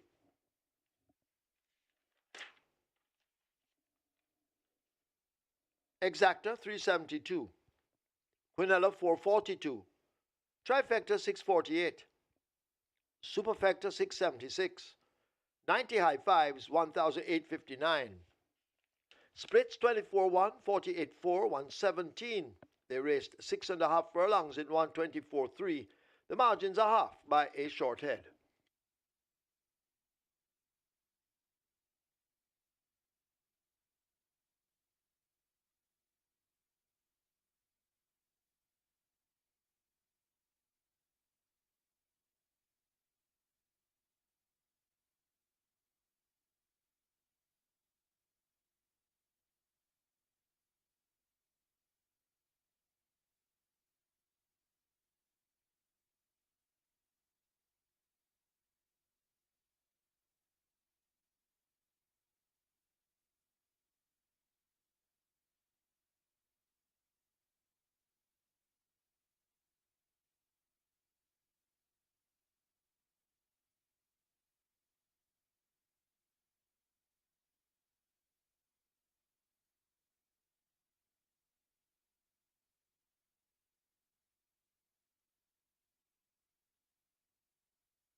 And we're on to race number 2, and there is a 1 to 5 favorite in the tote, and that's number 1, Titan Tempo, and well deserved to be the favorite there. Currently at $1.50, Titan Tempo is getting some good support at the fixed odds windows, along with Unruly Dawn, good support as well at $3.50. Zulu Warrior taking a sprinkle at $8. However, the best backed runner at the fixed odds window is number 6, Amma, currently at $5. That's correct. Amma is the best backed runner at the fixed odds windows here for race number 2. So there's been some good betting, even though the field is only 5 runners. But Amma, best backed runner in race number 2 at the fixed odds windows. Looking forward a bit in race 3, Girlie the Butcher getting good support. In race 4, Regnant and El Afortunado, $21 into $10. El Afortunado, good support there. In race 6, Golden Loyalty, Ridgeliner, and Kismet, those are the ones getting the support at the fixed odds windows. In race 8, So Beautiful, $10 into $6. And Awesome Line, $8 into $3.50. And for race 9, She's a God Gift is actually the best backed runner of the day. And good support for Geolithic in race 9 as well. But She's a God Gift in race 9, best back runner at the fixed odds winners for the day. So good luck here for race number 2.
Horses take the track for the second. It's a restricted allowance 4 for native bred 4-year-olds and up, non-winners of 3, and imported 4-year-olds and up, non-winners of 2. The distance 1,600 meters or 1 mile. There are no weight changes to announce. Wagering on double event, exacta, trifecta, rolling triple. Quick 4 and play spot 8 both begin here. Quick 4 has a single winner bonus in excess of 304,000. Play spot 8 in excess of $683,000. Having a look at the wagering, quick 4 heading for 300,000, play spot 8 400,000. Get your wagers on.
An exciting finish to start the night race card, and that was Shane Ellis at his best, and he rode a peach of a race there for Trader Old Hayden. They teamed up yesterday with a win with Unruly Mo, and they get the win as the top selection in race number 1. Muscat's going to Robert Hallidine, riding there for Colin Ferguson.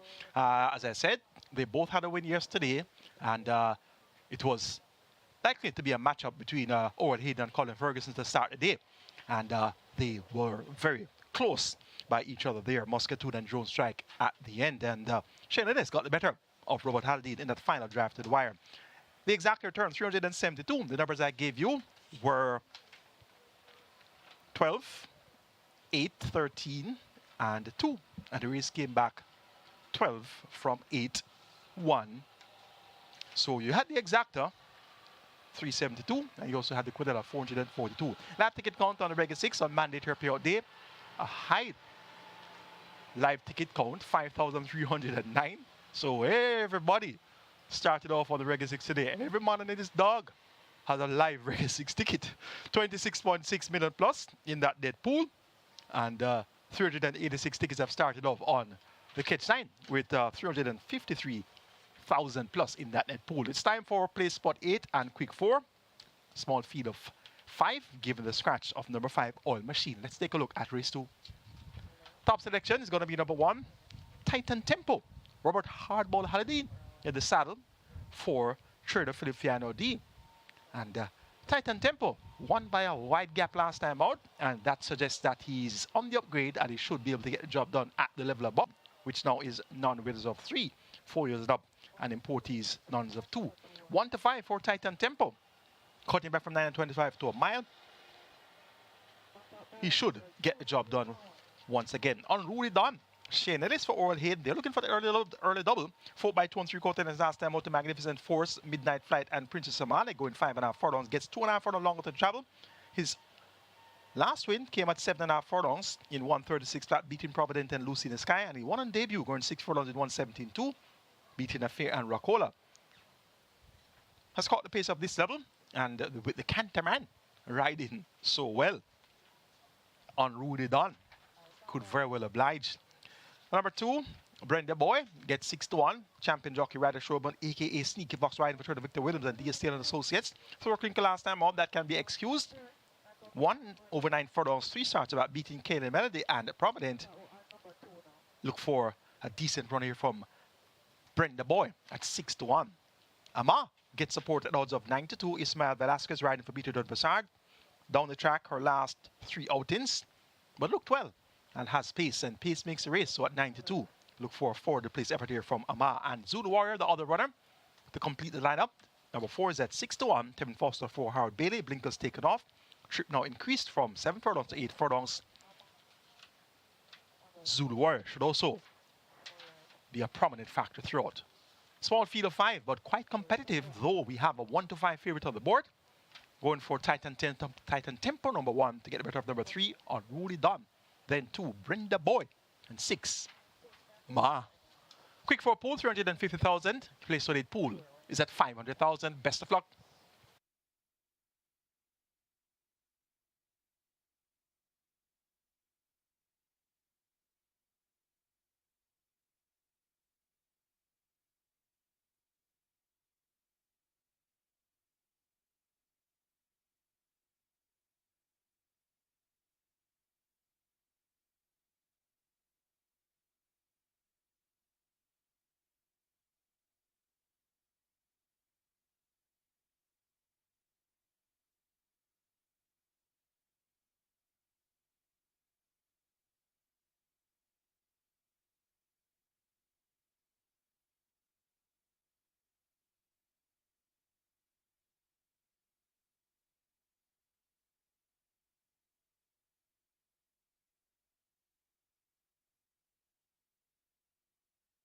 So the runners are at the post. Runners at the post. This is race number 2, where the quick 4 and the play spot 8 starts. Play spot 8 on its way to 600,000.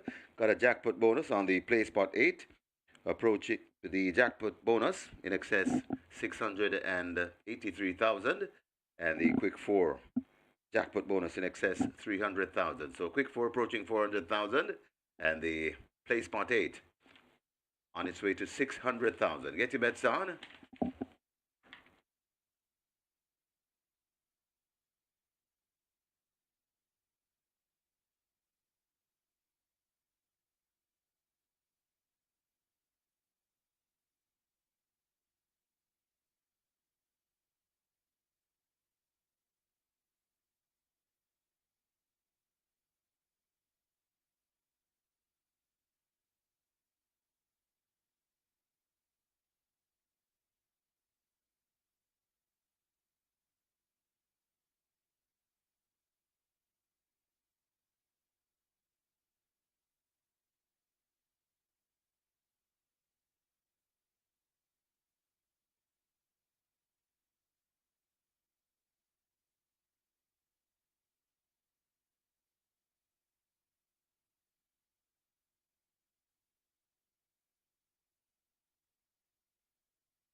Horses loading, last chance to make your wagers. The first one in, Titan Tempo. Brenda Boy is next at 2. Unruly Dawn. Chenelis is looking for a double. And the connections as well. Earl Hayden. Zulu Warrior joins at 4. And the final one, Amma to 6. Amma goes in. Let's get lucky in the play spot 8. Ready for a start. They're off and racing. Amma gets a good start right against the rail. That's Titan Tempo, coupling up nicely. So Titan Tempo, Amma, right there too, watching them in third. That's Zulu Warrior. As they head towards the 6 furlong point on the course,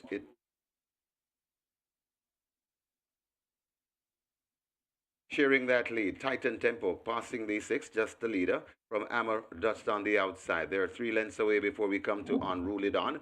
Then comes right just behind Unruly Dawn. That's Zulu Warrior and racing at the back of the field, Brenda Boy. They passed the 5 heading toward the 4, and it is Titan Tempo bouncing easily on that lead. About a length and a tail in front of Amma Racing second. Unruly Dawn watches them from third as they pass the 4. Then comes the Zulu Warrior, and just at the back of the field, that's Brenda Boy. They head towards the 3, and it is Titan Tempo and Robert Halladine. They are quickening away about 5 lengths in front of Amma racing in second. Unruly Dawn hustled up to Nasa Moore is racing in third. Right there, Brenda Boy about 3 lengths away, and still at the back of the field, that is Zulu Warrior there at the top of the lane. Titan Tempo says, catch me if you can. Amma is still trying hard. It's still on that lead. It is Titan Tempo in front and traveling nicely, and this looks all over as Titan Tempo begins to pull away. Running on the outside, Brenda Boy begins to quit nicely, tying up a bit. That is Titan Tempo. It is Brenda Boy coming on from Titan Tempo. Brenda Boy, Titan Tempo. Brenda Boy could just have won from Titan Tempo. Then comes Amma, and back and forth. That's Unruly Dawn and Zulu Warrior. Very tight.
In the winners' enclosure, the unofficial winner of race number two, Brenda Boy, a 4-year-old bay colt by Savoy Stump.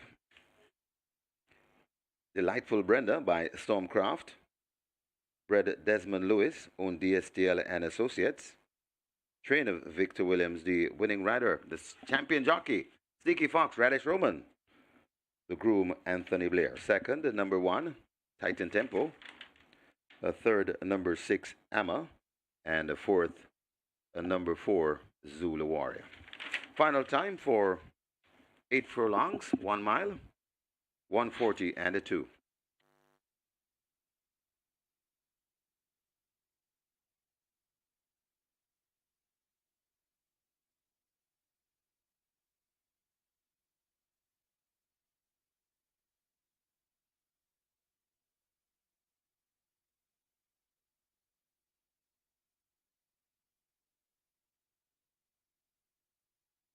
Ready for a start. They're off and racing. Amma gets a good start right against the rail. That's Titan Tempo, coupling up nicely. So Titan Tempo, Amma, right there too, watching them in third. That's Zulu Warrior. As they head towards the 6 furlong point on the course,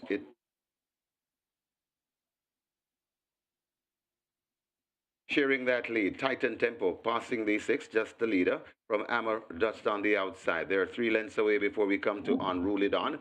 Then comes right up, just behind Unruly Dawn. That's Zulu Warrior, and racing at the back of the field, Brenda Boy. They passed the 5, heading toward the 4, and it is Titan Tempo bouncing easily on that lead. About a length and a tail in front of Amma Racing second. Unruly Dawn watches them from third as they pass the 4. Then comes the Zulu Warrior, and just at the back of the field, that's Brenda Boy. They head toward the 3, and it is Titan Tempo and Robert Halladine. They are quickening away about 5 lengths in front of Amma Racing in second. Unruly Dawn hustled up to ask for more, is racing in third. Right there, Brenda Boy about 3 lengths away, and still at the back of the field, that is Zulu Warrior. They're at the top of the lane. Titan Tempo says, catch me if you can.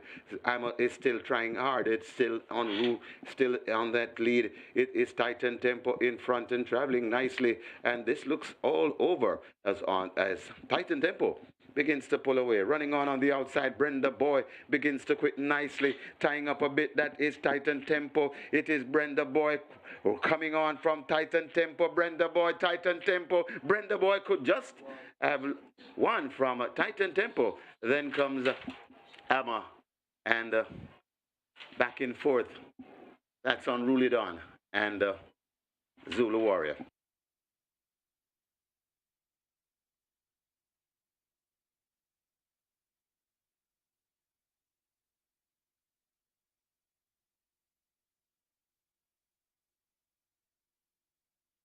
Result of the second, now official. Horses to the testing barn. 1, Titan Tempo. 2, Brenda Boy. 1 and 2 both go to the testing barn. Brenda Boy, 666 to win, 174 to place. Second one, Titan Tempo, 110. The third, 6 Amma. Fourth, 4 Zulu Warrior. The double event, 2005-14. Exacta, 1082. Trifecta, 2308. Splits 24-1, 46-4, 112-3. A mile raced in 140 and 2. The margins 3/4 by 3 1/4.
Your attention, please. Once again, just letting you know that we celebrate the Chinese Lunar New Year at Caymanas Park.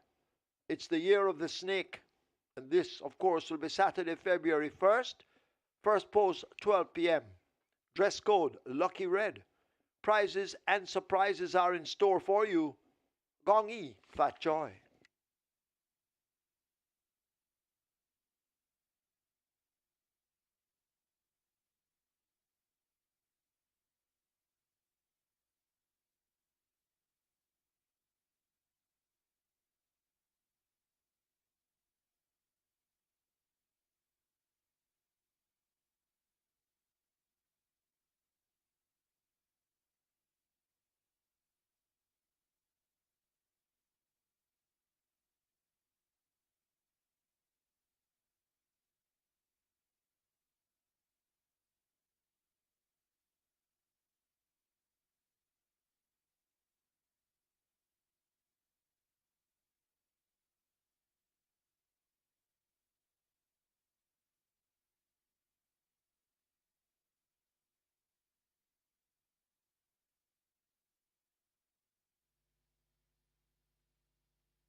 Your attention, please. Trainer Ryan Darby has to go now to the testing barn. Ryan Darby wanted in the testing barn.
So the runners are in the paddock for race number 3. This is where the early 5-star begins. Early 5-star on its way to 300,000. Early 5-star heading to 300,000, and we also have I-5 wagering. I-5 pool approaching 100,000, and just heading across simulcast at Gulfstream for the simulcast players and everybody else. Have a nice GP6 carryover on simulcast at Gulfstream, nearly 260,000, and it starts in race number 6. So over at simulcast, just a fraction of the action at Gulfstream, the GP6, nearly 260,000. That's the carryover. Starts at race 6.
Number 6, Gurley the Butcher takes the track early.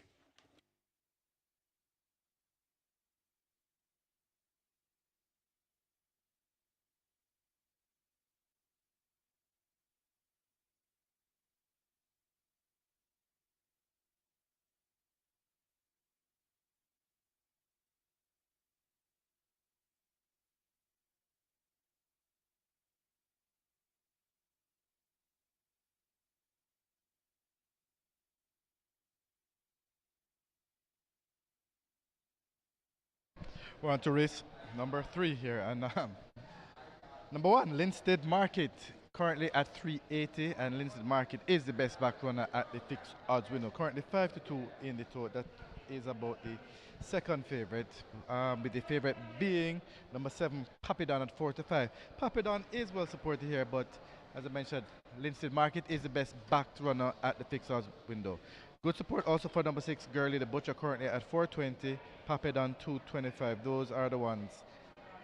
Actually, Monster Vigorous at $10, getting a little bit of support at the big price as well. But no doubt, number 1, Linseed Market is the best backed runner, closely followed by 6, Girly the Butcher, 7, Papedon, and 8, Monster Vigorous. That's the story from the fixed odds windows for race number 3. Good luck.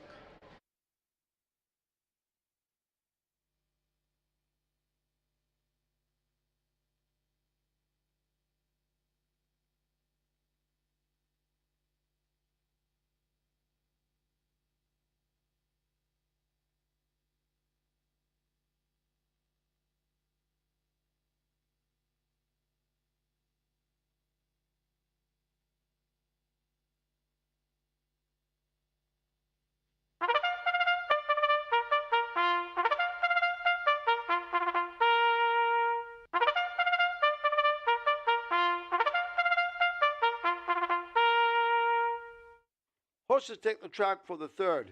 It's a restricted maiden condition race for native bred 4-year-olds and up. The distance 1,100 meters or 5.5 furlongs. Number 1, Linstead Market, the weight 52 kilos or 115 pounds.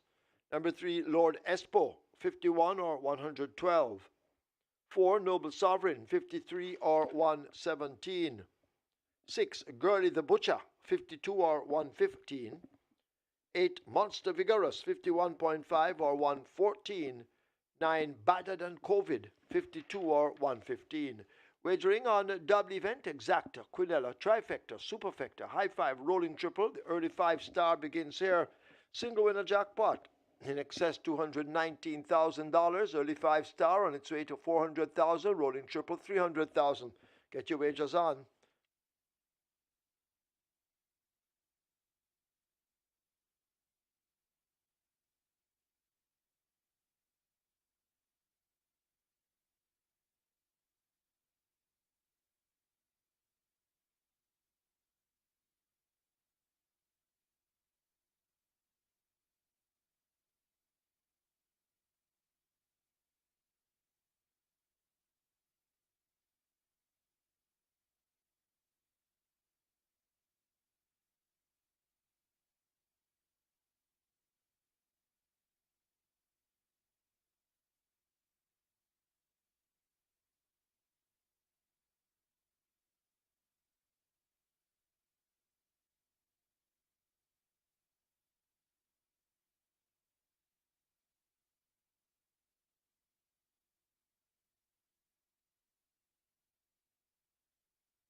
Another exciting finish on the Sunday card. So 2 races so far, and both events have come right down to the wire.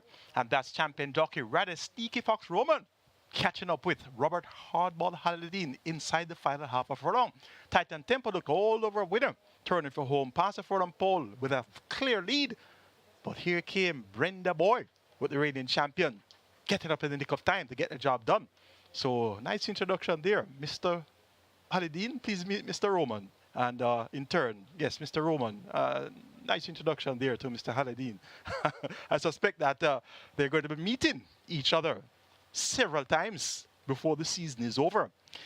Live ticket count on the regular 6 now down from 5,309 to 1,631. So a significant dent in the live ticket count there with Brenda Boy at 5 to 1 with the champion jockey. You make that beat you? Well, my ticket is still going. $26.6 million in that net pool. Catch 9 now down to 63 live tickets with 353,000 plus in that net pool. It's time for race 3, which starts our early 5-star, a field of 9 maidens, and they go 1,100 meters or 5.5 furlongs.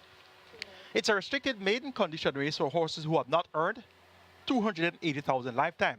And there's number 7 on your monitor, Papidon. Radish Roman looks for the quick double, rides for Greg Fennell. This Papidon led for 6 furlongs and 7 furlong contest on last, beat by Town Star, ridden that day by Emilia McLean. It's now 5.5 kilos heavier, up to 126 pounds. If that doesn't deter Papidon, he should be able to get the job done. But that's a significant hike at the scale. He looks sharp and ready though. Even money.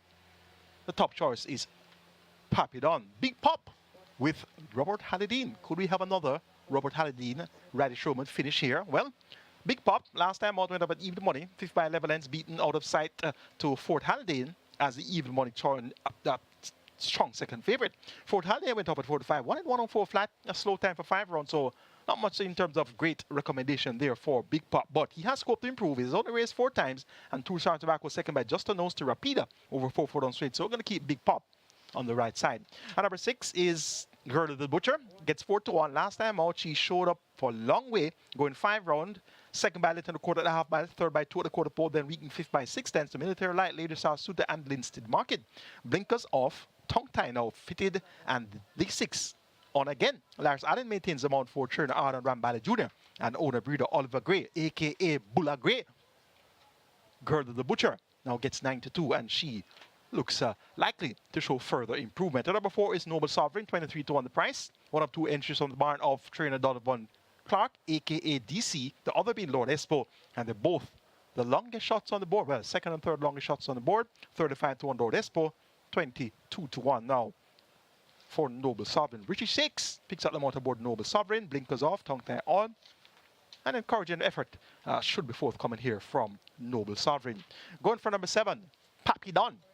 To get the better of number 2, Big Pop. Then 6, Girl of the Butcher. And 4, Noble Sovereign. Early 5-star pool approaching 600,000. Her triple is approaching 400,000. Best of luck.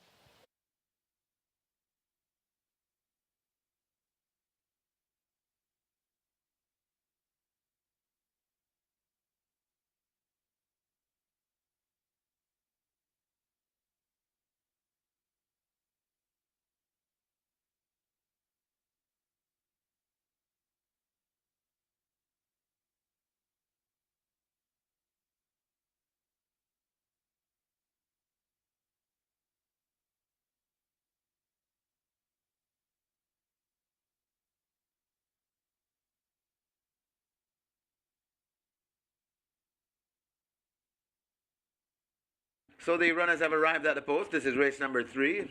Early 5-star on its way to 600,000. Early 5-star approaching 600,000. Rolling triple on its way to 400,000. And high 5 wagering offered. High 5 pool approaching 200,000. Get your bets on. Runners at the post. They'll be closing the front of the gate shortly. And just digressing once again, over at Samuel Cost, the Gulfstream Park has a GP6 carryover, nearly 260,000, and the GP6 starts at race number 6.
Your attention, please. Ryan Darby has to go now to the stewards room. Ryan Darby wanted in the stewards room.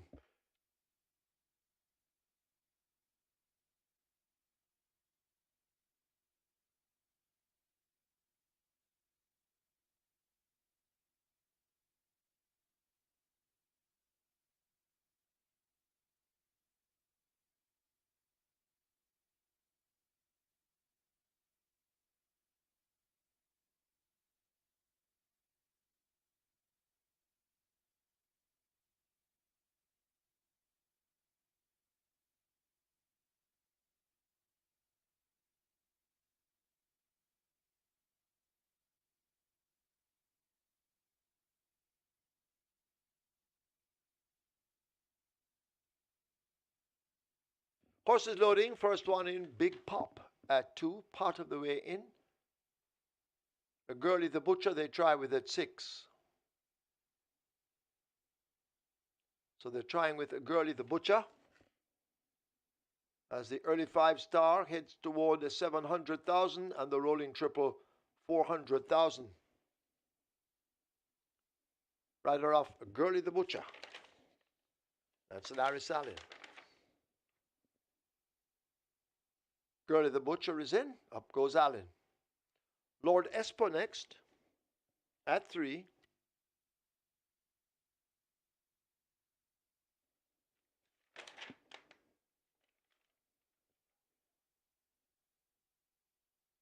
A Noble Sovereign coming into 4.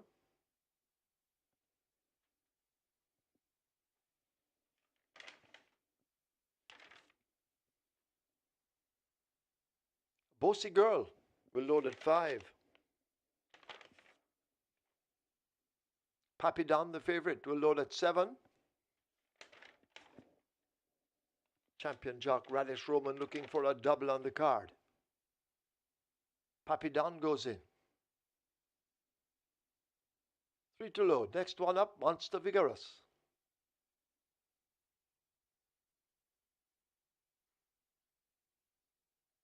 Rider off Linstead Market. So Monster Vigorous a bit hesitant to load. Monster Vigorous gets help. Loads. Battered and COVID. Coming into 9.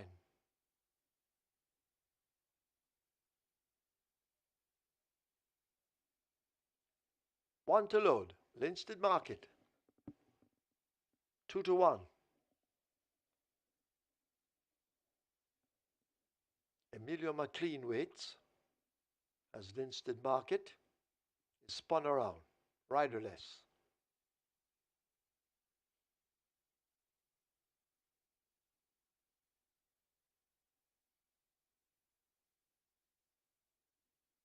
So Linstead Market backing up to the gate.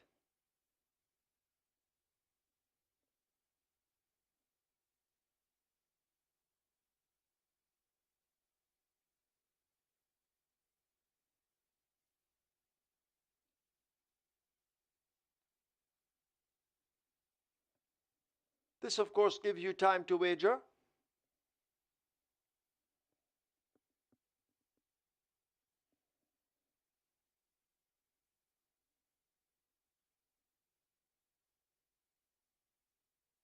So they're trying to force this Linstead Market into gate 1.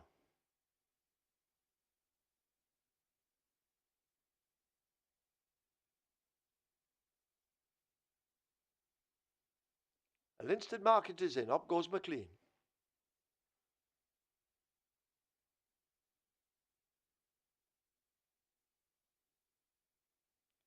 Field in line.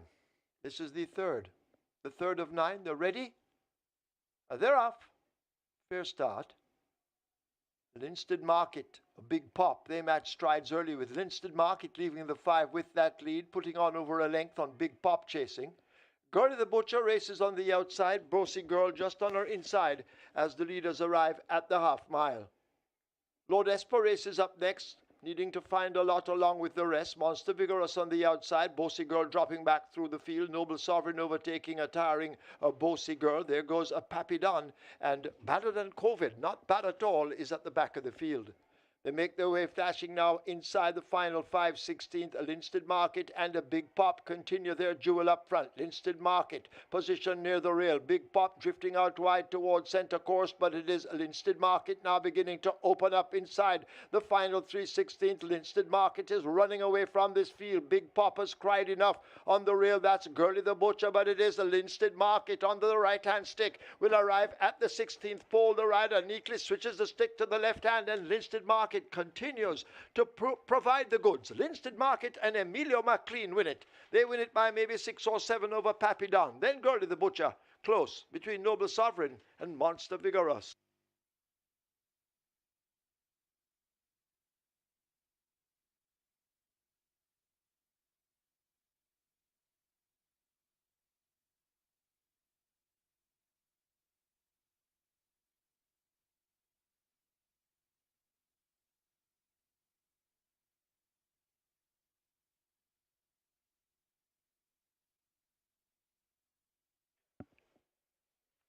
Your attention, please. Race 1, the claim for number 2, Lana Vacati. That claim is now void. Void the claim for number 2, Lana Vacati, race 1. Lawrence Fremantle asked to go to the testing barn. Trainer Lawrence Fremantle asked to go now to the testing barn.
In the winners enclosure, the unofficial winner of race number 3, number 1, Linstead Market, a 4-year-old chestnut colt by Patton Proud.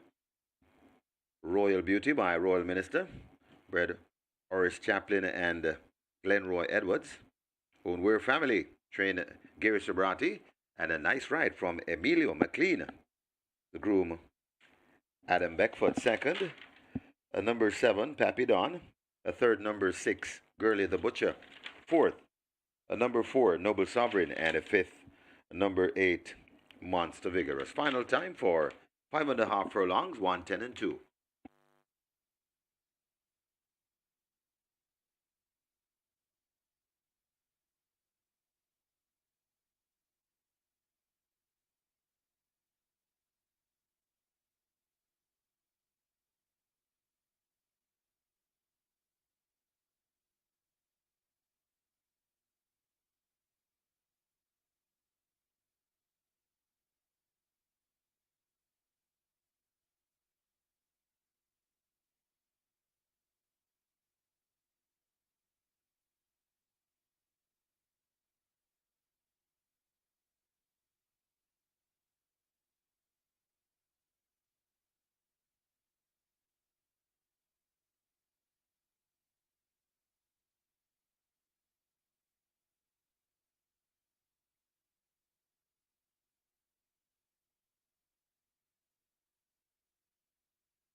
They're off. Fair start. Linstead Market, a big pop. They match strides early with Linstead Market leaving the 5 with that lead, putting on over a length on Big Pop chasing. Girlie the Butcher races on the outside, Brosie Girl just on her inside as the leaders arrive at the half mile. Lord Esper races up next, needing to find a lot along with the rest. Monster Vigorous on the outside, Bossy Girl dropping back through the field. Noble Sovereign overtaking a tiring Bossy Girl. There goes a Papidon, and Better Than COVID, not bad at all, is at the back of the field. They make their way flashing now inside the final 5/16th. A Linstead Market and a Big Pop continue their duel up front. Linstead Market positioned near the rail. Big Pop drifting out wide towards centre course, but it is Linstead Market now beginning to open up inside the final 3/16th. Linstead Market is running away from this field. Big Pop has cried enough on the rail. That's Girlie the Butcher, but it is a Linstead Market on the right-hand stick. Will arrive at the 16th pole. The rider neatly switches the stick to the left hand, and Linstead Market continues to provide the goods. Linstead Market and Emilio McLean win it. They win it by maybe 6 or 7 over Papidon. Then Girlie the Butcher, close between Noble Sovereign and Monster Vigorous. Result of the third now official. Horses to the testing barn. 1 Linstead Market, 4 Noble Sovereign. 1 and 4 both go to be tested. A Linstead Market, 332 to win, 132 to place. Second, 7 Papidon, 120. A third, 6 Girlie the Butcher, 160. Fourth, 4 Noble Sovereign. Fifth, 8 Monster Vigorous. The double, 2,248. Exacta, 478. Quinella, 364. Trifecta, 700. Superfecta, 1,538. There were 45 winners of the high five, 3,040 each. And 97 winning triples, 5,631. Splits 24, 49, 2. 5.5 furlongs raced in 1:10-2. The margins 6 1/4 by 1.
So the runners are in the paddock. We have the riders up, so they'll be coming out shortly.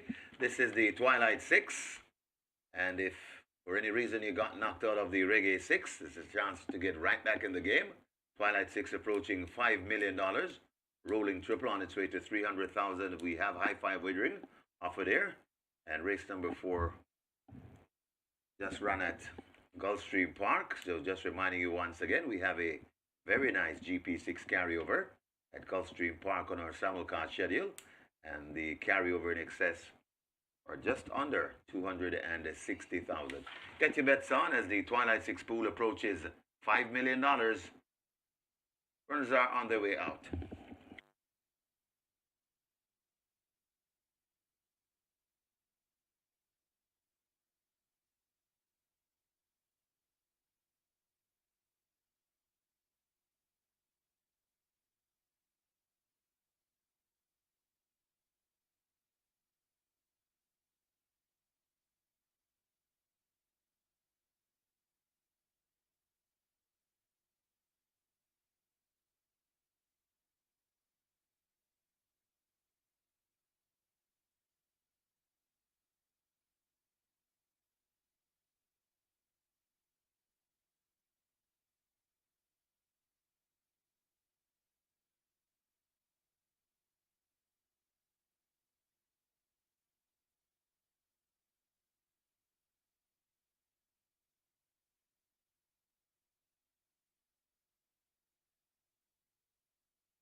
Was race number 4 here, and there is a 45 favorite, number 1, Regnant. Regnant currently at 230 at fixed odds windows.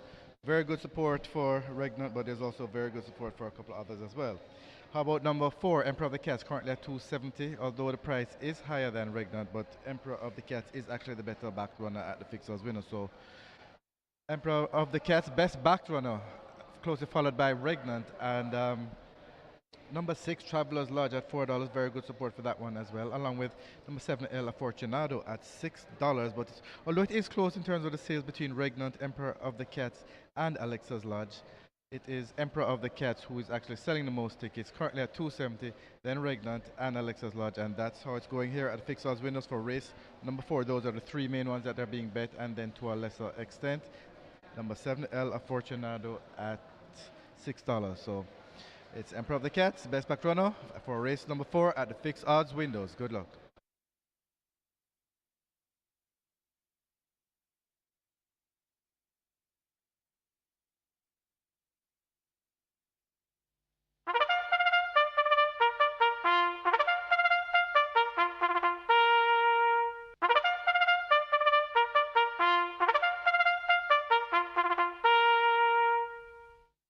Horses take the track for the 4th. It's for 3-year-olds and up. It's an optional claiming event. 700,000 to 600,000 a tag.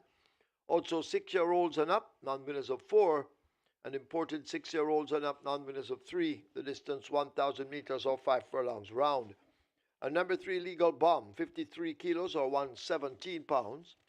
4 Emperor of the Cats, 51.5 or 114. 6 Alexa's Lodge, 53 or 117. 9 Rosa the Warrior, 49.5 or 109. Wagering on double event, exacta, quinella, trifecta, superfecta, high five, rolling triple. This is where the Twilight Six begins. Rolling triple heading for 400,000, Twilight Six knocking on the door of 5 million and climbing. Get your wagers on.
Linseed Market with Amelia McLean of Clown Around fame gets the job done quite convincingly in race number 3 and all the way victory there for Linseed Market, who was quite well fancied on several other occasions, but today was the day for Linseed Market to get the job done.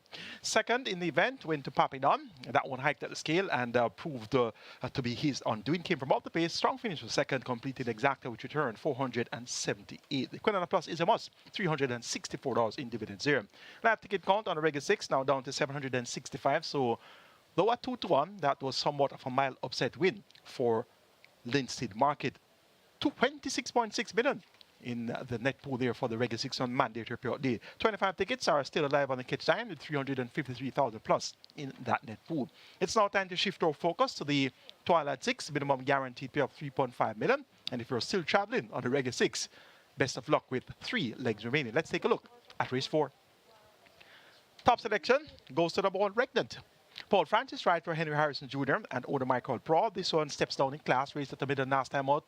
3 starts the back, race at 750, and this one at 700,000 from a level break. John Post one should be able to make the lead here, and once he clears off and has a comfortable lead, he should prove difficult to peg back. 4-5, justifiably so the support for Regnant. Number 4, Emperor of the Cats, former top class campaigner, raced at the 550 level last 2 outings. Prior to that, race at the million, has won at the million. Notably, his last 5 assignments have been over the straight, so has been somewhat confined to the straight since April last year. Now comes around the bend for the first in a long while. Richie Shakes picks up the mount for Carl Addison, owner, trainer, breeder. Look for Emperor of the Cats to acquit himself well once again. He's of undoubted class. Number 6 is Alexa's Lodge, also gets a class relief. Race at a million last time out. Prominent up to the half mile. Second by length, came to the quarter pole. Third by 6 tenths, and Prominent up to the furlong pole as well. 4 by 7 3/4 lengths. Beat my power ranking. Burning Valor and Whiskey. Steps down from a million down to 700,000. Kevin Foster picks up the mount once again for trader Norman Smith. Tongue tie taken off. 7-2 represents good value for the chances of the down in class Alexa's Lodge. And towards the outside, number 9, Rosa the Warrior has speed as well. Tajay Saku rides for Anthony Smith. We'll have a lot of company on the lead from the likes of Regnant, Emperor of the Cats, possibly Alexa's Lodge. That's going to be a lot to do. But for your superfectors and high fives, we're going to keep this 16-1 chance. Rosa the Warrior on the right side. Make it 1, 4, 6, and 9 in race number 4. Regnant to get the better of Emperor of the Cats, Alexa's Lodge, and Rosa the Warrior. Twilight 6 pool, 5.4 million on climbing. Triple is at 350,000. Best of luck.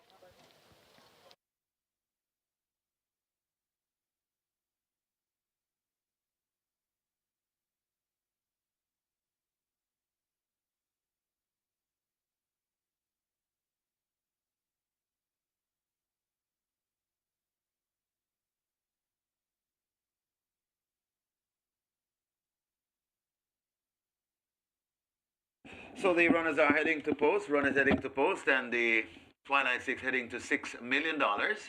Rolling triple on its way to 400,000. High five wagering offered. High five pool close to 200,000.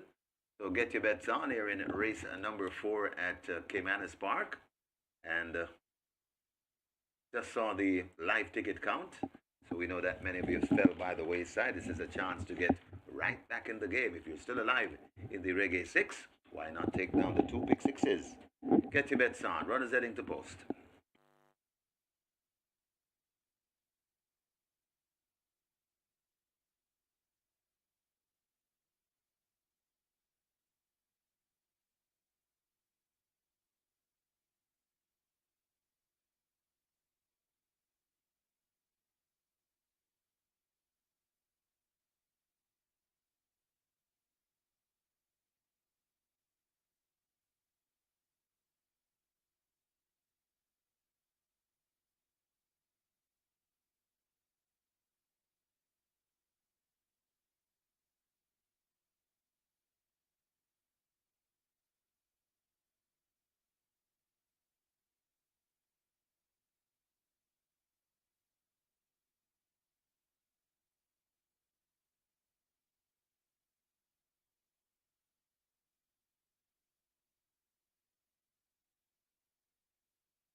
Runners at the post, and they've closed up the front of the gate for the loading process, and the Twilight 6 on its way to 6.5 million. A rolling triple on its way to $500,000. High five approaching 250,000. Get your bets on.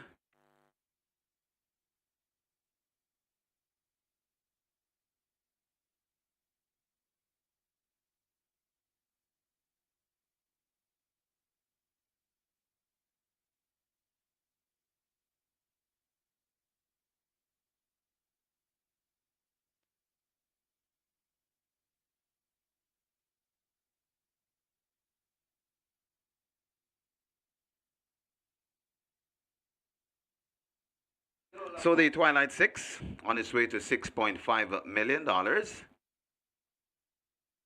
And this is a nice Twilight 6 pool. Reggae 6 pool selling in excess 20 million. Regnant, first one call forward, the even money favorite. Regnant goes in. Well, not yet. Regnant turned around. Loading up about to begin.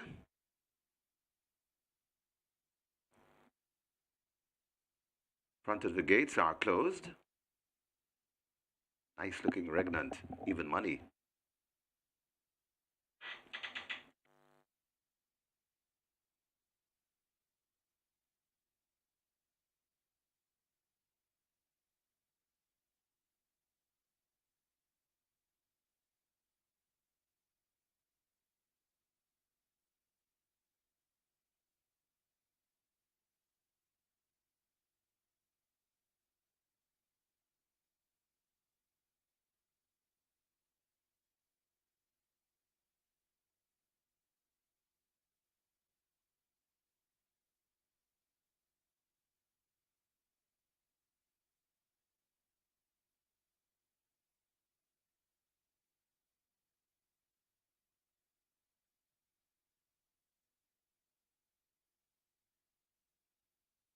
Working on Regnant to gate number 1. Regnant goes in.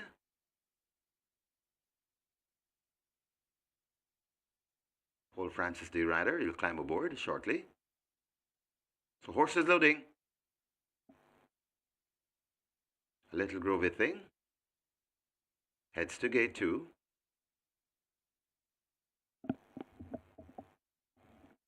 A Twilight 6 heading to $7 million. The Traveler's Lodge could be next. At 5. Traveler's Lodge hesitating a bit.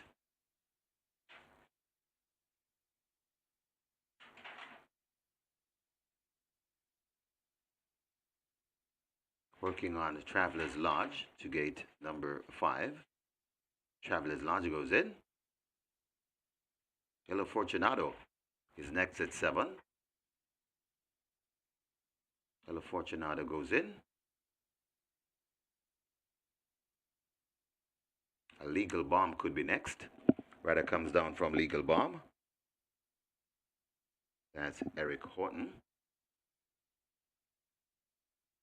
Legal Bomb led to gate 3.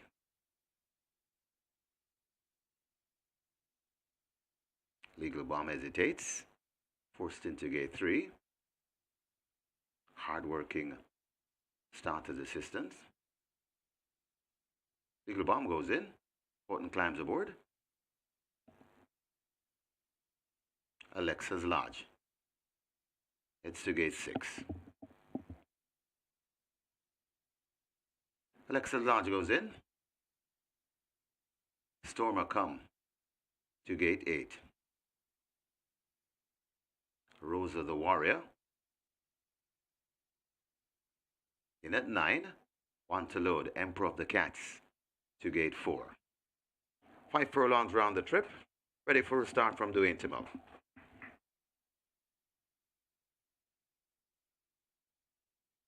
They're all in. They're off and racing.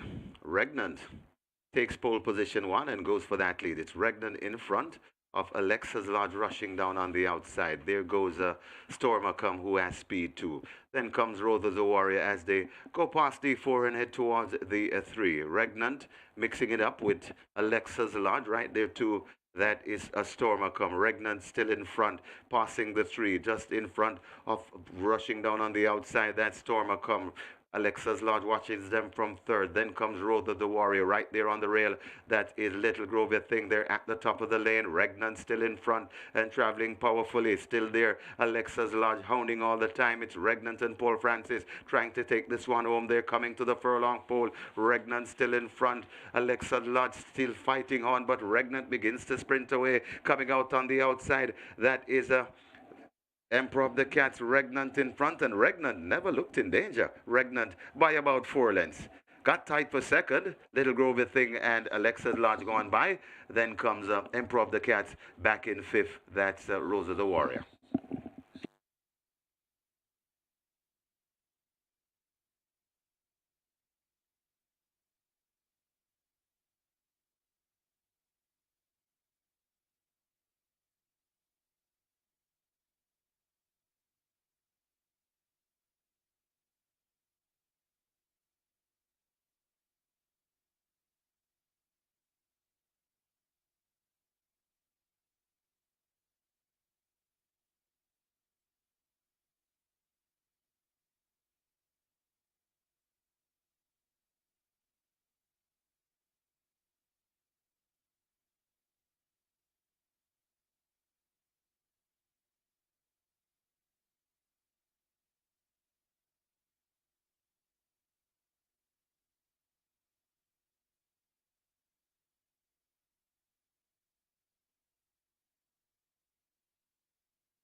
We have claims in the 4th. We have claims. 3 claims submitted for number 1, Regnant.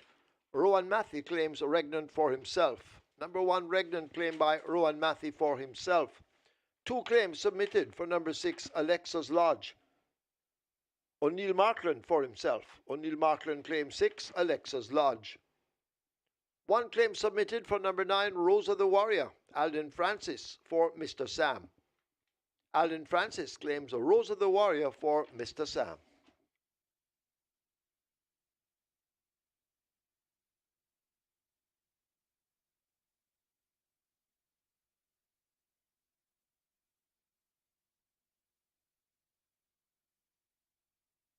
In the winners enclosure, the unofficial winner of race number 4, number 1, Regnant, 7-year-old Chestnut Gelding by Midnight Hawk, Mama Blossom by Distorted, bred Dr. Aston Marsh, owned Michael Prohl, trained Henry Harrison Jr., winning rider Paul Country Francis, the groom Omar Atkinson. Second, number 2, Little Grove Thing. Third, number 6, Alexa's Lodge. Fourth, number 4, Emperor of the Cats. And fifth, number 9, Rosa the Warrior. Final time for 5 furlongs round, 102 flat.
They're off and racing.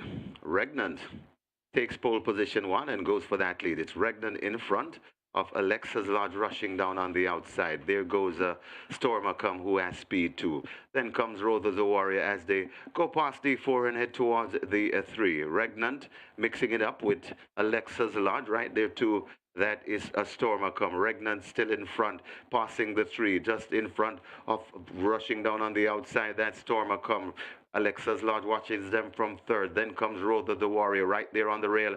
That is Little Grover Thing there at the top of the lane. Regnant still in front and traveling powerfully. Still there. Alexa's Lodge hounding all the time. It's Regnant and Paul Francis trying to take this one home. They're coming to the furlong pole. Regnant still in front. Alexa's Lodge still fighting on, but Regnant begins to sprint away. Coming out on the outside. That is a Emperor of the Cats, Regnant in front, and Regnant never looked in danger. Regnant by about 4 lengths. Got tight for second. Little Grover Thing and Alexa's Lodge going by. Then comes Emperor of the Cats back in 5th. That's Rosa the Warrior.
Result of the fourth, now official. Horses to the testing barn. 1 Regnant, 9 Rose of the Warrior. 1 and 9 both go to be tested. Regnant, 206 to win. 126 to place. A second 2, Little Grovey Thing, 708. Third 6, Alexa's Lodge, 162. Fourth 4, Emperor of the Cats. Fifth 9, Rose of the Warrior. The double 376. Exacta 4,846. Quinella 7,670. Trifecta 4,690. Superfecta 14,825. 6 high fives 24,636. 57 triples 3,609 each. Splits 24, 48 1. 5 furlongs round raced in a 102. The margin's 4.5 by a short head.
Your attention, please, in today's fifth race coming up. Number 7, You Look Okay, make the rider Richard Henry. Richard Henry rides 7, You Look Okay, in the fifth coming up.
So coming up next is the late five star pool approaching 400,000. Late five star pool approaching 400,000. We also have high five wagering offered.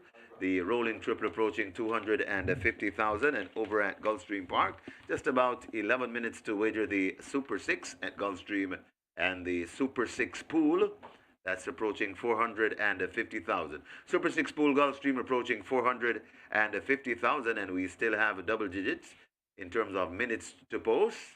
So it looks as though we're going to get a million or so in the Super 6 pool at Gulfstream. That's the GP6. Carry over in excess or just under 200 and 60,000. So that's something to shoot at. Over at Samuel Cost, Gulfstream Park Super 6 pool on its way to 450,000.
On to race number 5. And speaking of race number five, Lady Katgara at $5 is actually the best back runner at the fixed odds window. This one is at 5 to 1 in the total, so it's about the third favorite or so. But at the fixed odds window, number 5, Lady Katgara at $5 is the best back runner. Number 7, You Look Okay at $12. Pretty decent support there. And of course, medal award at $1.80. Good support for that one. That's actually the second best back runner. Closely followed by Empress in the Breeze, 330. That's the number 9 horse. But no doubt, it's number 5, Lady Katgara. That is the best back runner at the fixed odds window. So good luck for race number 5.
Once again, reminding you to celebrate the Chinese Lunar New Year with us here at Caymanas Park. And of course, 2025 is the year of the snake. And this will happen on Saturday, February the 1st. First post 12 p.m. Dress code Lucky Red. Prizes and surprises in store. Gongi, Fat Joy.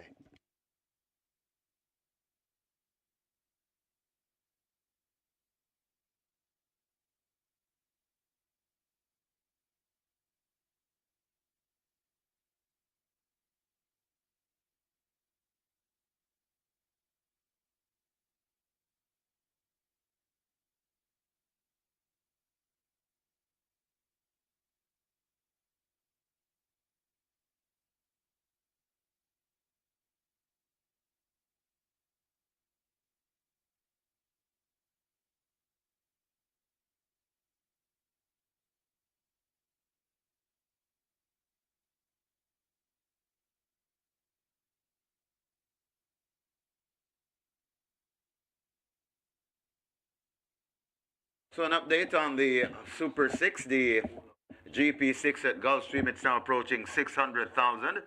The GP6 pool approaching 600,000. We have a carryover in excess or just under 260,000. We also have a carryover in the Superfecta. Superfecta carryover in or nearly 60,000. And the Superfecta pool, all the rage as well. That's approaching 130,000. Get your bets on Gulfstream, less than 5 minutes to wager. As the GP6 on its way to 600,000, got a carryover nearly 260,000. Superfecta carryover nearly 60,000. Superfecta pool approaching 130,000. Late 5-star Caymanas Park on its way to 500,000. Rolling triple nearly 200,000. High 5 approaching 100,000. Get your bets on.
Horses take the track for the 5th. It's a maiden condition race for native bred 5-year-olds and up.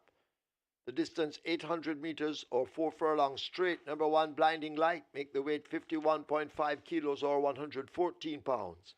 2, The Survivor, 53.5 or 118. 5, Lady Katgara, 51 or 112. 6, She Who Has No Name, 53 or 117. 7, You Look Okay, 52.5 or 116. Make the rider Richard Henry. Richard Henry rides 7, You Look Okay. Finally, 10, Double the Cash, 52.5 or 116 pounds. Wagering offered on double event, exacta, quinella, trifecta, superfecta, high five, rolling triple. The late 5-star begins here.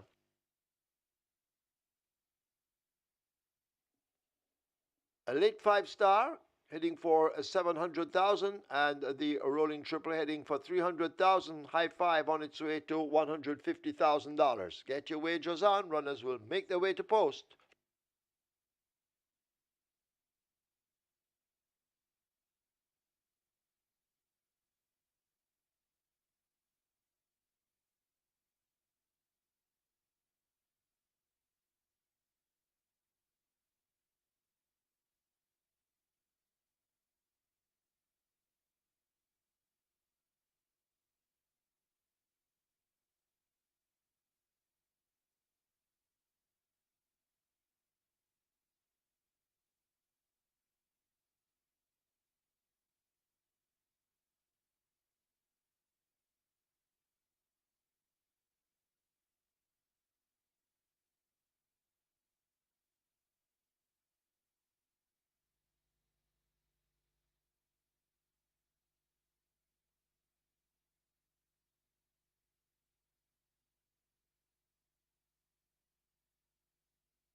The top selection, Bregnan gets the job done. Got a sharp break from the inside post. Just had a little bit of a steady near the half-mile marker, but then got going again.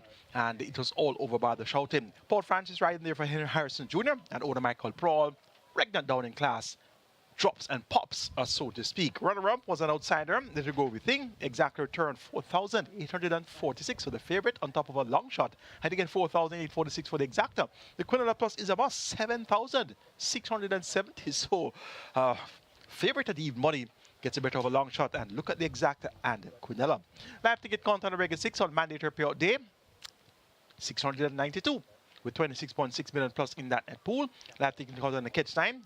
18 with 353,000 plus in that net pool. And the Twilight 6 starts off with a popular winner, Regnant, 2,743 live tickets with 4.4 million plus in that net pool. It's time for the late 5-star, minimum guaranteed pay of 300,000. We have a field of 10. And these are maidens. They go 800 meters straight or 4 furlongs straight.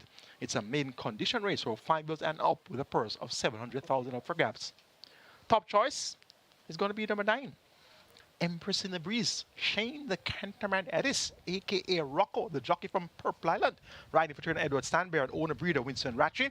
Last 2 outings, 6 on both occasions. Prior to that, had some good form with 3 consecutive runner-up efforts. So since being administered Lasix, she has not filled the second spot. But